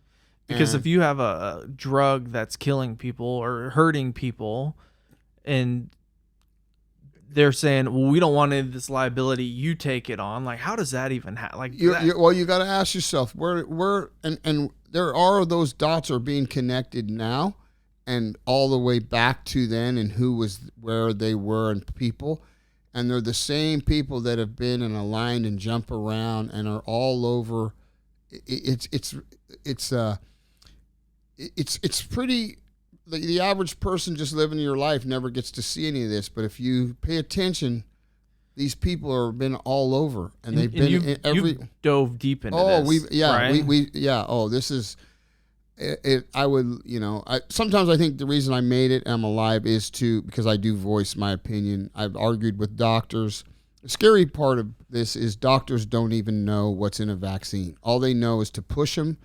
And because that's what they're taught in school, they actually get a kickback for pushing them. Yeah. And to have an 80% vaccinated clientele, they get more money than less. So the whole push is to convince you, the doctor, to shoot me up with whatever they have coming down the line. And no different.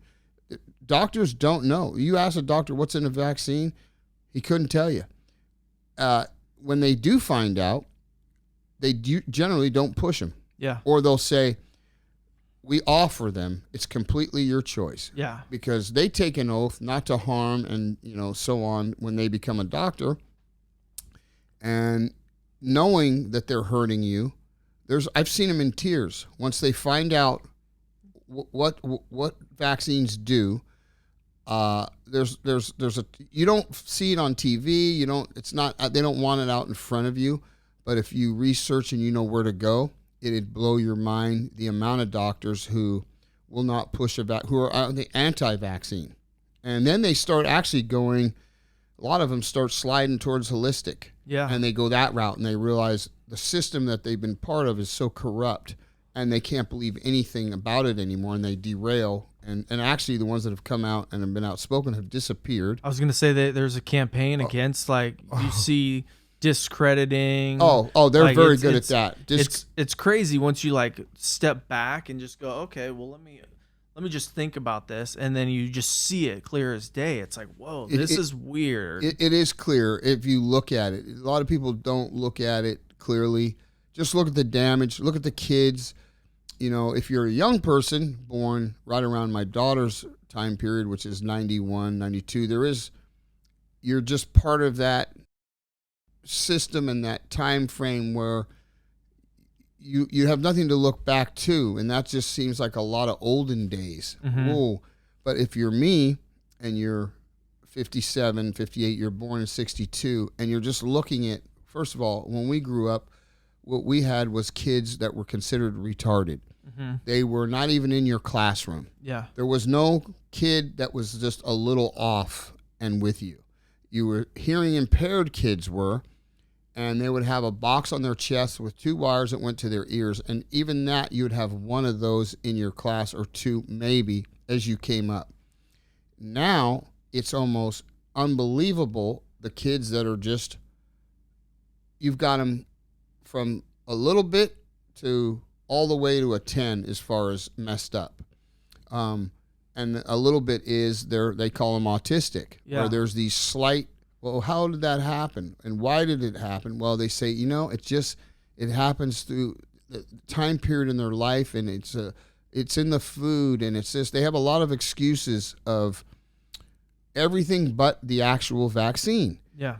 And if you look at the vaccine table and how that's jumped, anybody who sat down and does comparisons can see, well, wait a minute, there's a complete correlation here. Well, let's look at other countries. What are they doing? I mean, there's countries that don't have it at all. Yeah. They don't vaccinate. Well, didn't Africa kick them out? Bill Gates. Yeah. I mean, I figure if they're going to come get me and kill me and wipe me out over this, they're going to get some. And at least I've shared my story, and it's got out there, because I'm not the only one. I mean, they're big time. They go after. There's 12 holistic doctors. You haven't seen it on the news that have actually disappeared, been murdered, suicide, that all worked together, curing cancer, diabetes, and we're doing a great job, and we're hidden, and they were underground, and they got found out, and they slowly all got wiped out, right down to there's this one lady left who said this is probably going to happen. And she left all the information. She may still be alive. She'd be the 13th. I don't know if they got her yet, but the big pharma's big. There's too much money. Big so money. Much money. So much power. Well, that's where now they're trying to squeeze us into all vaccinating. They can't, there's a lot of people that say, well, if it's so good, why do they have to force you? Because anything good, you just go after. And I could name a few things that, you shouldn't say on the air, but right, you don't have to force anybody for that. It just comes automatic. You'll take as much as that as you can get. You love it, and that's could be your wife, and that's, and in the same area that you don't have to force good things on people. But vaccines seem to be the only thing that they have to force you to do because they know it's not good. So that's where we're at now, is they're forcing us to get a vaccine that they've only had out. Regardless, the vaccines that they've had out for years don't work. The flu vaccine's been out for years. It's, I think, not survival rate, it's cure rate. Each year, it's a guess changes. On the flu. And it has it's like 12% that it actually worked that year. Every year, it's the same numbers. And, well, they don't share those with you. All your doctor will tell you is you need a flu shot because his training was limited, right? His training is so limited. Training was just on how good it was. Yeah. On one page, the actual vaccine part of their training is, I guess, it's like 2 pages. Starts here, and it's like this right here, out of manuals that are this high. Yeah. This doctor just came on TV just the other day talking about this virus, and one of the things he said that scared him the most was this new new wave of doctors in the last 20 years have forgotten the most important thing, and that was the immune system. Yeah, you don't hear anybody talking about the immune system. No, it's all everything. Take this drug, take this pill, take this. Right. And the guys making you take these drugs and doing this, the funny thing is I've heard this, and I'm not sure how true this is, but Bill Gates' kids don't vaccinate. So they've proven that the more educated you are, the less likely you are to vaccinate, which I'm starting to find that out as talking to people, because educated people research things, and they just also have a natural intelligence to us. Oh, wow, that doesn't make sense.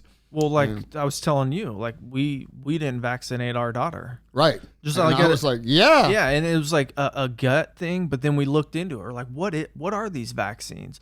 But we didn't even have her at a hospital. We had our daughter at home right then, and which was the best thing anyway, because it kept you out of the radar because you would have been forced right then. Well, no, they can't force you, but they put pressure. Oh no, you have to.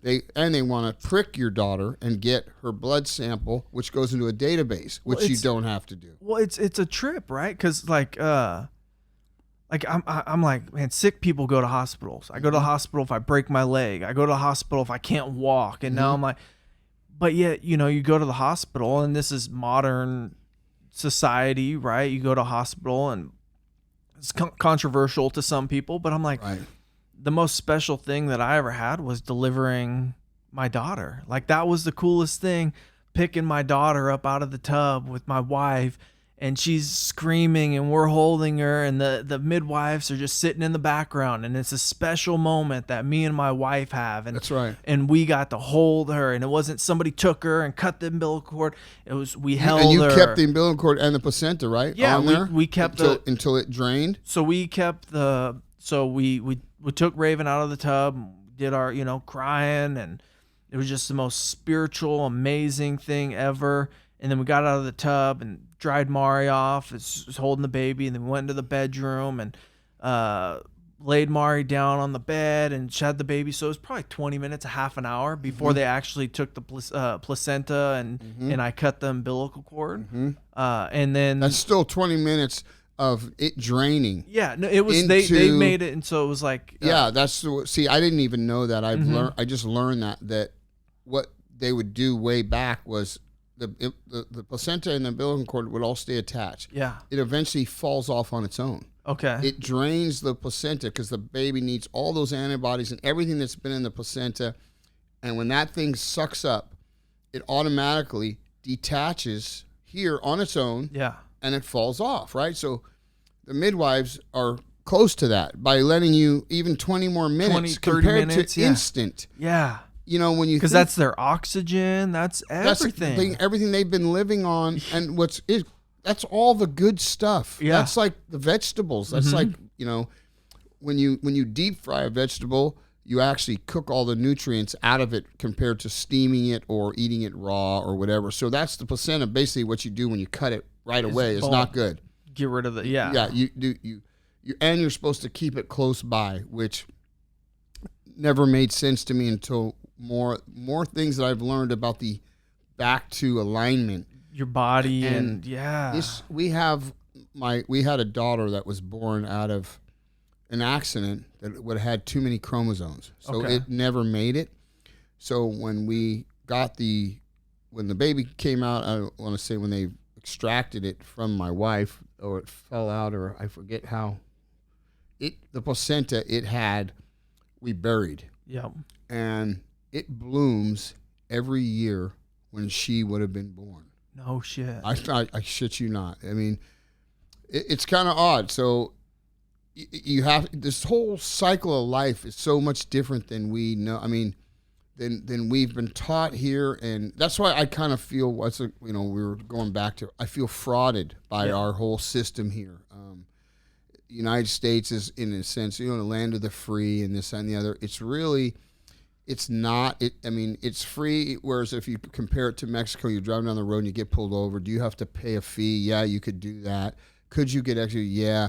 We put this big front on, and we're safe in that aspect, but being poisoned in other aspects and lied to, and everything seems to be wrong. And I get more and more derailed, especially being through my situation. Okay, your situation you get a shot that they push on you, and once I end up where I'm at, it takes 5 years of your life and then to get compensated for it, then to not even find out there's a federal compensation fund. So then there's that, and so once you tie into that, which is not, you have to dig them out. There was nobody who said this is what you can do. Go to them.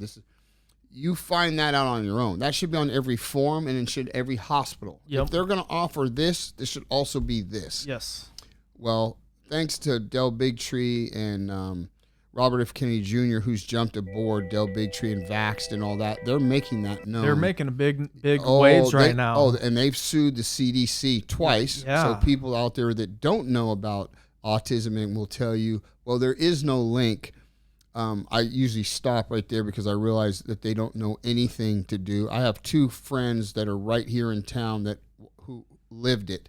Their kid went and got the MMR shot and literally have never been the same from that day on. Yeah. And will tell you there is a link, along with Autism Speaks. The people that are telling you that autism isn't from a vaccine are the people that know nothing about what they're talking about at all.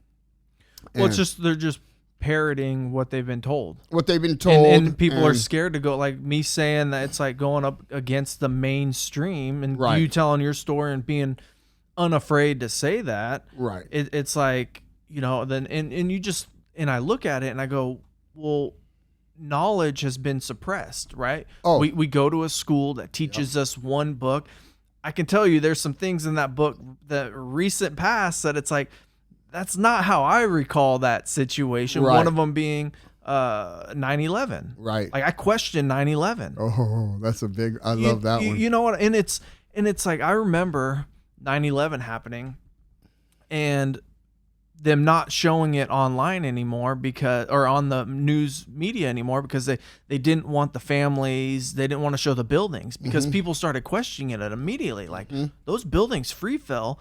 And Building 7 fell 5.5 hours later with nothing even hitting it. Right, had a small fire. And so if you don't at least question that, like you don't understand. And then in past histories where they did book burnings, and it's like they suppressed the knowledge. It's like we should be questioning everything nowadays. Everything. You know what I mean? No, and people don't. No, they'd rather not. I've had arguments over 9/11 with police, with.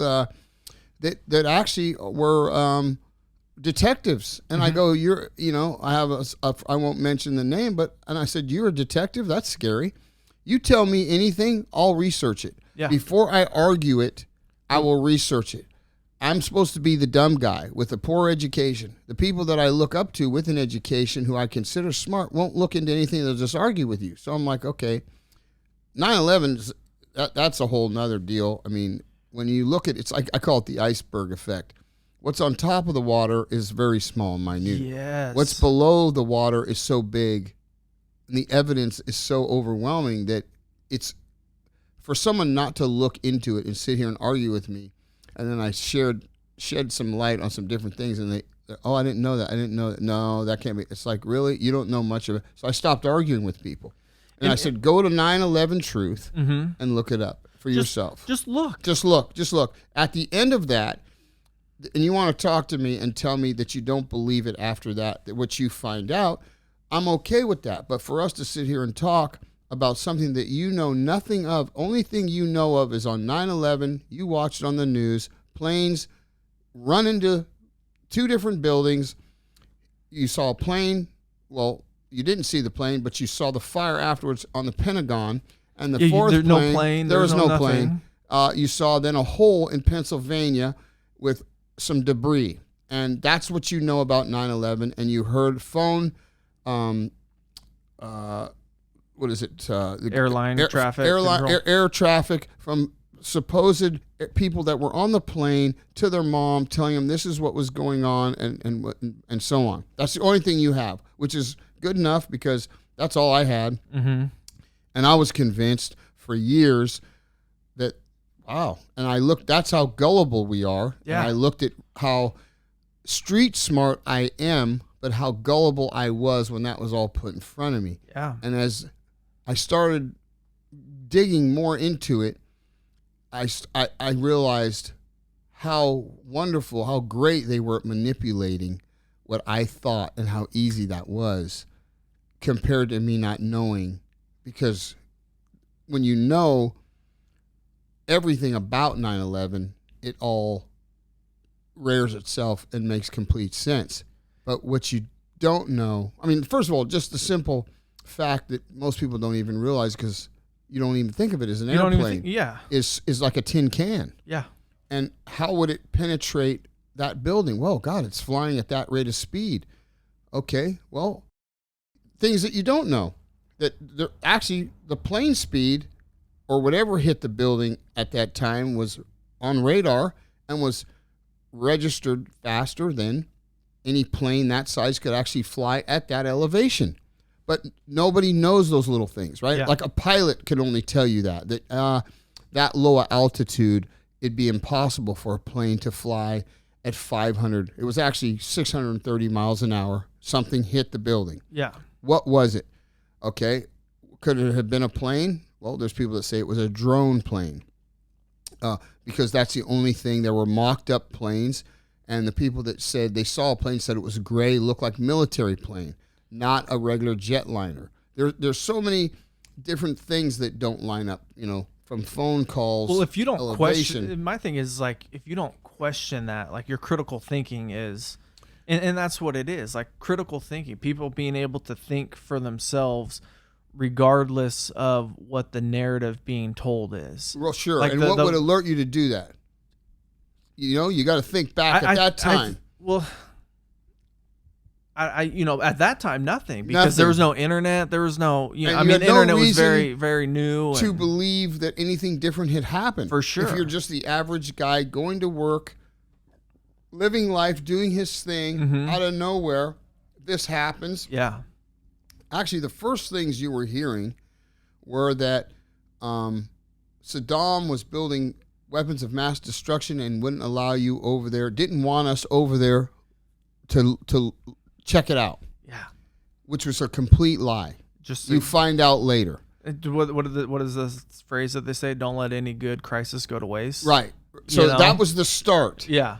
And that's all I remember back then. I mean, I had just met my wife, and we were having fun, and it was actually I broke my leg, so that was because I was in a cast and I was driving to work, and I remember the morning it happened. And I remember prior to that, they had been talking on the news about how Saddam wouldn't let them come over and look at. But that's what we were hearing on the news, which apparently is completely not true, which once you dig into 9/11 truth and you watch that, you find out the CIA lady involved, who was the liaison, says openly that no, they were saying they were with open arms, come over and look. They told her something was going to happen. You know, there's a whole thing with 9/11 Truth. They go through this whole thing. And 9/11 Truth is put together by these European and Canadian guys that they gather structural engineers, bridge builders, and all the best of the best. Yeah. And they put together this thing, and they look at everything. And once you look at everything, then everything comes real clear. Well, you start questioning once you go, wow, okay, well, that's weird. I didn't hear that narrative. I didn't hear that. I didn't hear that. That wasn't until, and then you start questioning. You connect the dots. And then even like, so this crisis that we have now, we were asked as a society, shelter in place. We have this virus. And I would say most people did it without putting up any fight, right? And the basis of it was we need to get our hospitals prepared. We need to flatten this curve. We need to prepare ourselves, our communities, for this influx of people that are going to need treatment at the hospitals. So then they're like 2 weeks. Well, then 2 weeks comes. And then they go, well, we need another 2 weeks. And then another 2. And then they go, well, we need another month. And so we're on a month and a half. And they're telling, for Solano County, they're saying until May 17th now. Right. And it's like, well, now they're talking, well, we need to get rid of the virus until we can start. And it's like, wait. Right. This just isn't adding up here. No. First it was, hey, we need everybody to shelter in place so we can get prepared because everyone's going to get this virus. Right. So, but now it's like, oh, no, you need to wait now. You can't go to the beach. And it's just crazy. And so to me, I'm like, this just isn't adding up. This is going to be another 9/11. Well, just the Patriot Act is the most unpatriot thing ever, where they can detain citizens, people, like detain you, right, and use the Patriot Act as the cover, so there's no due process anymore. Right. That was done, and so it's like I said, it's a way to steal rights. It's a way to, it's where we're going unless we, well, there are people now that are saying this is it. It's and there's time a lot to of, do something. And one of the reasons I want to have you on was to have this conversation to show, because I'm not one that has this conversation with a lot of people. I feel it, something's not right, but I don't go out there and talk about it and be like, hey, you need to do this, you need to do. My only thing is like, man, you should look into it and question things and have critical thinking, and you believe what you want to believe, but look into it. Yes. Take a peek. Yes. And then if you still think the way you think, but even just coming out and saying 9/11 or just saying there's something weird with this, it's amazing. And I was telling you, I'll be in comments on Facebook or whatever, and people are getting chastised for thinking different. And it's like, man, no, having a different viewpoint or a different perspective is good. It's very good. That dialogue is good, because freedom of speech. Yes. Freedom of speech is so good, because, I look at it this way. And this last month, it's been crazy because I've been diving into history, big time. I'm like, oh, I need history books. I want to hear, I got I'm not a religious person. I got the Bible. I got the Quran. I'm like, these are the oldest books that people have been passed. Let me read these things and see what's going on. Right. And so, looking at everything that's happening, it's going, man, this is different. This is weird. And I just read a book. Well, not only just read a book, but it's called Man's Search for Meaning. Right. And it's about a guy that was in a concentration camp and talks about, going into concentration camp. And you hear most people that say, they're like, oh, I would never do that. I would never, I'd never get on the train. I don't know. You know what I mean? Well, right. You don't know. I don't. How was that played out during that time? They probably were like, okay, well, we're being told to go here. If we don't go, we get shot dead right here, right? Right. Because so many people were silenced because they were afraid to speak their mind. Right. Because And so, and then there were people that just knew and had instinctive. They said, "We're not doing that." Yeah. And they went and they took off and they went and they were just hiking and moving and getting away and so in this it goes, he was on this train for 3 days, standing shoulder to shoulder, no bathroom. So imagine 3 days standing shoulder to shoulder, men, women, children. You got to go. You just go, right? Right. And so he says they get to this camp. And all of a sudden there's this guy and he's going and he's just pointing. So he has his finger and he points you this way, points you this way. And he's telling this story and he's going, oh man. And one of the guys says, stand up tall. You want them to see that you're a good worker. Yeah. And so he stood up and so he pointed them one direction. Well, he later found out from somebody who had worked what they did with that other group of people. They took them to another building. They gave each of them a bar of soap and walked them into a building that said bath on it in multiple different languages. So here you are on a train for 3 days with piss and shit and just feeling disgusting. And now you're like, okay, they hand you and so you're going, oh, this is great. I'm going to take a bath. I feel good.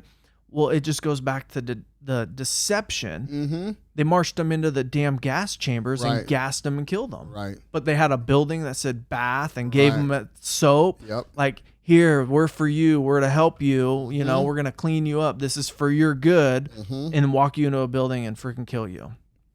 And just like. And what did the other people get to do? What were they? They were slaves. So They became slaves. They became the slaves. So they worked in the camps. And they were forced to do railway work, forced to do all sorts of slave work. Wow. And, this guy talks about his body deteriorating because the malnutrition and just, it was one of the... Oh, it's horrific. It was like reading it. It was so, so sad. And then just thinking back, like, man, this was less than 100 years ago. Right. This was less than 100 years ago. And some of those people are still alive, and if you don't think that evil is still around, oh no, it is. Man is evil. There is an evil presence. Oh no, everybody, in everyone. There, and it can grow in you. It can change your thinking. There's a good story out right now about. I mean, this is kind of goes along with the guy I was telling you, the doctor who, I call him the voodoo doctor. So I've sent a lot of people to him. He's cured people with cancer, or did they have cancer that had been told they had cancer. I have a friend that almost had a breast removed. I said, no, you got to go to this guy. Yeah. Went to him, put him on natural magnesium. Let the immune system whatever. heal. Took care of it. 3 days, shrinkage is gone, no pain. She could sit in here right now and tell you her own story that I saved her. She goes, Mark, you saved my breast. Yeah. 3 different oncologists were going to remove it. Wow. I've sent over 100 people to this guy. And I won't say his name right now over there just because I don't want anything to happen to him. For sure. Because the people, it is a scary situation out there. People are trained to go to a doctor and just listen to a doctor. And I'm really on the belief of now that's not the way to go. I mean, there's a guy I have on my phone. He was a Jamaican guy. He just died recently in the last year and a half. He was curing people of diabetes, AIDS, you name it. He lived in Jamaica. He didn't want to be recognized. Yeah. And he died, and they're actually saying now, well, did they get to him? And I'm thinking, you have to know Jamaica. He probably did die of natural causes because he was in an area where it's almost like Chapo and the cartel. You can't get in there unless he could have been anywhere, and anybody knew that would have came in or anything, he would have been warned, hey, there's a new, because they have it'd be like, black ops cars showing into Westwood or where you have lookouts everywhere. They loved this guy. He healed them all of anything. And me and my daughter, Christmas last year, the year before this one, are driving over to Fairfield. And once again, it's like how my life works. On the way over there, she's trying to call home. She doesn't want to go. And I said, give me your phone. I took it, and she's crying, screaming. I go, what are you crying about? She goes, I'm scared. I'm scared for my life. And I go, for what? And she is worried about, she's an actress, right, out of all the kids. And scared me. I said, well, no, listen, because I pulled up to my house. And I said, hey, we need to go to Fairfield to get so-and-so, and she didn't want to go. I said, oh, you just had your fun, got what you wanted, now you're bailing. I said, no, I want you to come with me. I don't want to go. And I said, you're coming with me. So I started backing up. She started screaming in the car. So then she's trying to text, and it was like, no, you're coming with me. So we drove out, and I took her phone. So we're driving on the highway. She's screaming, and I just let her scream, and finally she calmed down, and I said, what are you screaming about? I was worried for my life. And I go, for your life, huh? You thought I was going to kill you? Really? Here we are. You've gone. I've taken you wherever you wanted to go to Christmas shop. Now we pull into the driveway, and I realize, you know what? We never got Mom's. It was a wine opener through CO2. You push on it. Yep. They had one at Best Buy. And I go, oh. So I was going to back up. She was done. And I said, no, you're coming with me. And, I kind of ran it like my dad would have ran it. I goes, you don't have a choice. You're riding with me over there. Yep. Backed up. And so she's over dramatic, starts screaming. Anyway, on the way there, we get to Best Buy. The guy who walks up to us is a Jamaican salesman. I go, hey, and he goes, hey, can I help you? And I can tell his accent right away. And I go, hey, where are you from? And he goes, I'm from Jamaica. And he'd been here 5 years. And I said, oh, really? And I said, okay, here. And so I was explaining to him about my daughter. And I said, hey, back in the day when you were a kid, imagine this. And I told him what had just happened. And he said, hey, you listen to your father. This is the only man here who will love you the way he'll love you, and he'll die for you. And he goes, you see this? And he had scars on his arm. And they're from switches, and I know exactly what they're from. It's from getting beatings. And they get beatings so brutal, it would actually cut your skin with a switch. Oh, wow. And you don't go to a doctor. Yeah. You would just, mud. Yeah. And you got in trouble. You didn't do what you're supposed to. He does not look back either and think his family was too brutal, right? Now, most people here would go, oh, that's child abuse. Okay, well, if you go back to caveman days, what did they do? Yeah. It was probably worse. You might have got an arm broke. That was the training. Okay, so now we're talking about that, and then I mentioned to him about this particular doctor. Yeah. And he goes, matter of fact, he was a friend of my family's. And I had asked him about vaccinating here, and he'd been here 5 years. He goes, no, he will not vaccinate here. I said, well, how do you like it here? And he goes, he liked it. He had a girlfriend here. And there were things he liked, but he didn't like.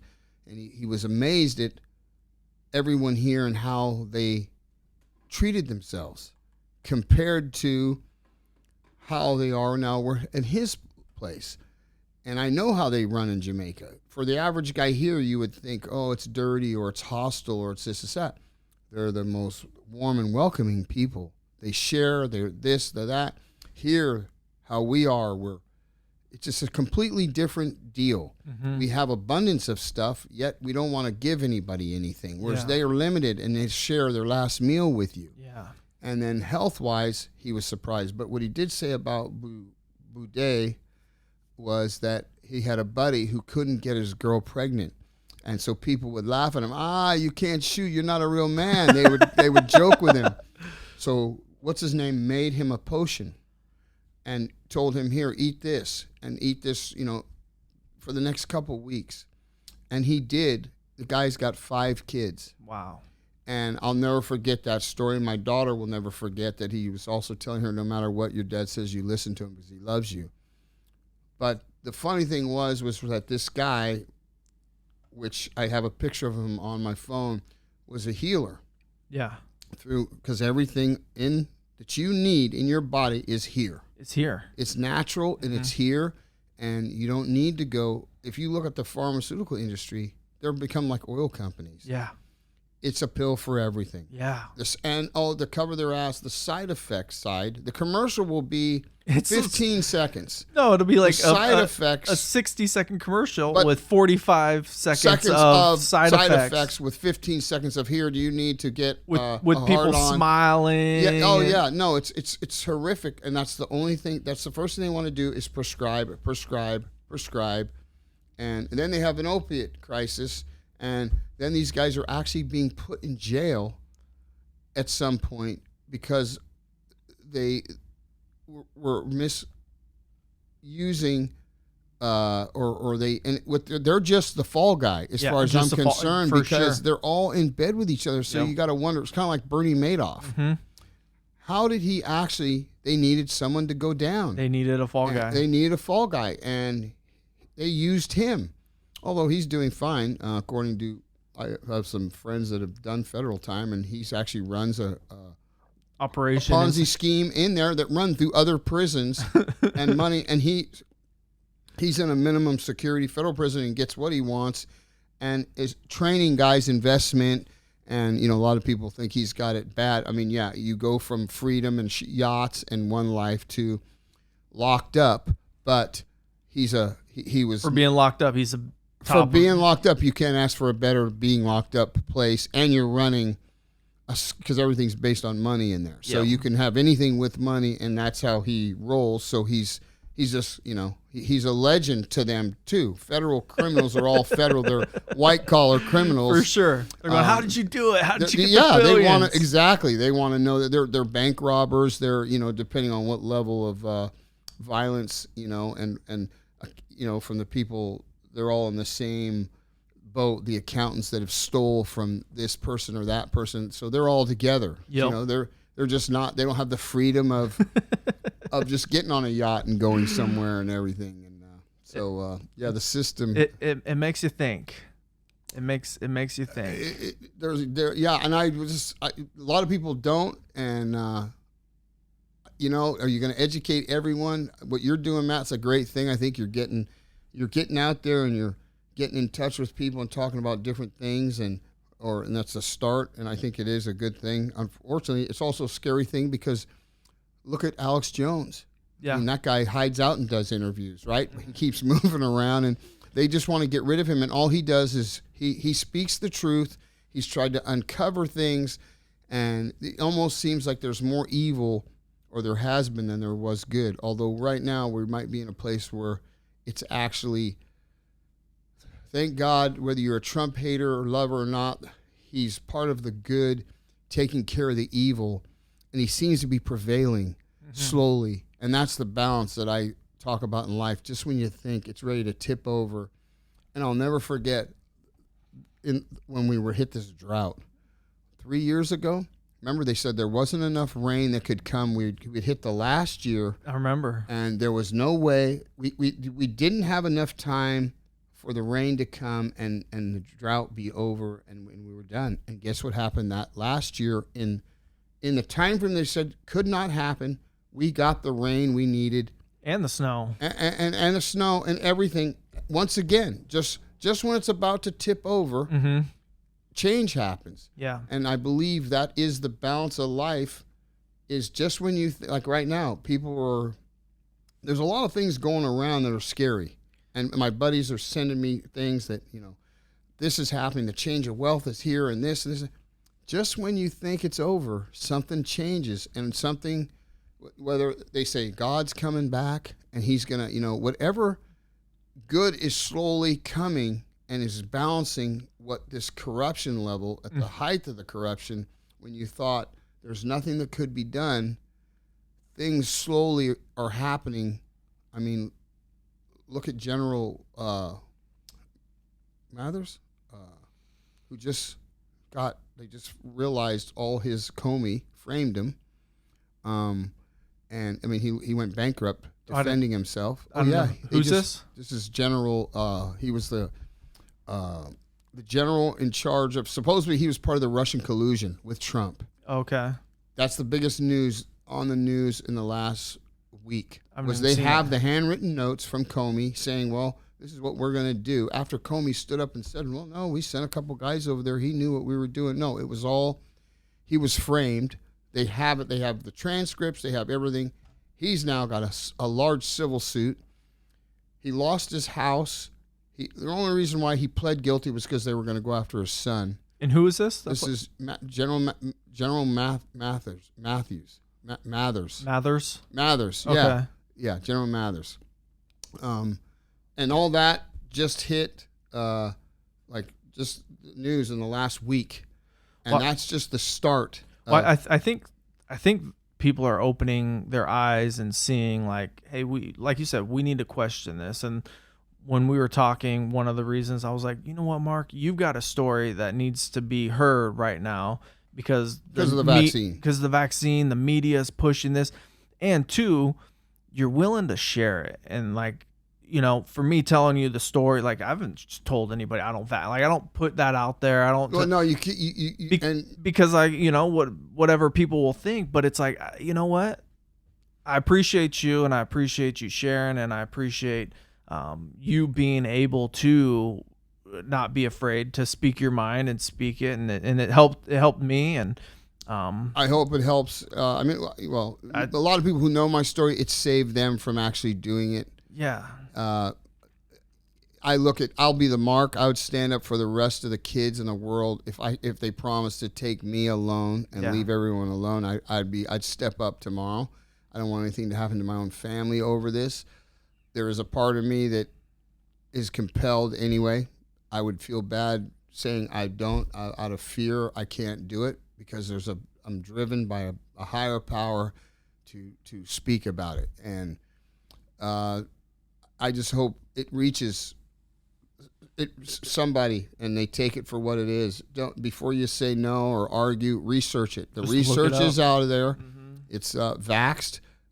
It's easy to find when you see Robert F. Kennedy Jr., Del Bigtree, and Dr. Wakefield. When you see those names together, you're at the right place. And that's where the real science is. The CDC is corrupt, and they're give you a small idea. You've been seeing it on the news.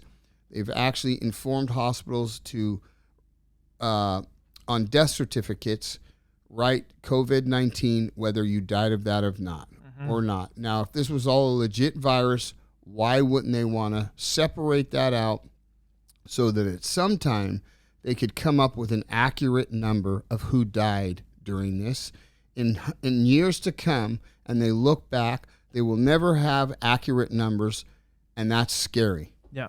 And that's the company, CDC, that is supposed to look after you, and that you've put your trust in that we're taking this, and the CDC approved it. Yeah. They said this was okay. So when you think I'm crazy, look that up, and that's news. That's been on the news. These doctors even have come out and said, well, these are all facts, yeah. Yeah, no, these are facts. This isn't made up by Mark. This is actual stuff that the doctors have said. They've quit. We had a lady just commit suicide 3 days ago.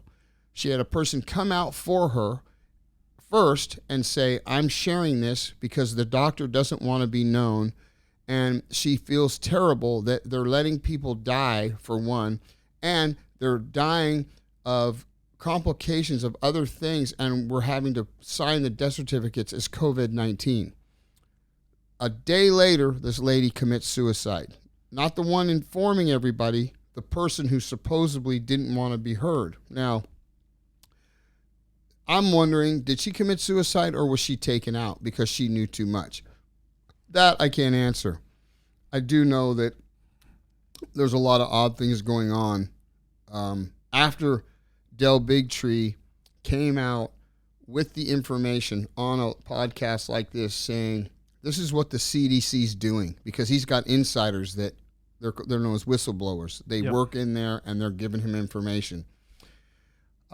He announced that, get this, folks, the numbers that you're hearing are inflated because no matter what, they're dying of COVID-19. It doesn't matter what you died of. That's what they're putting on the death certificate. That's what I'm saying. I heard that they get more money. They get more money for doing that. Like it was like a patient you'd get like $4,000 for a death. Regular COVID was like $30,000. Yeah, or something. Right. 13 to 30, depending on where they were. And so how my life works is one full circle with everything. Yeah. I hear that one day. The next day, my buddy calls me from Idaho and says, hey, what's going on? And we're just shooting this shit. And he goes, check this out.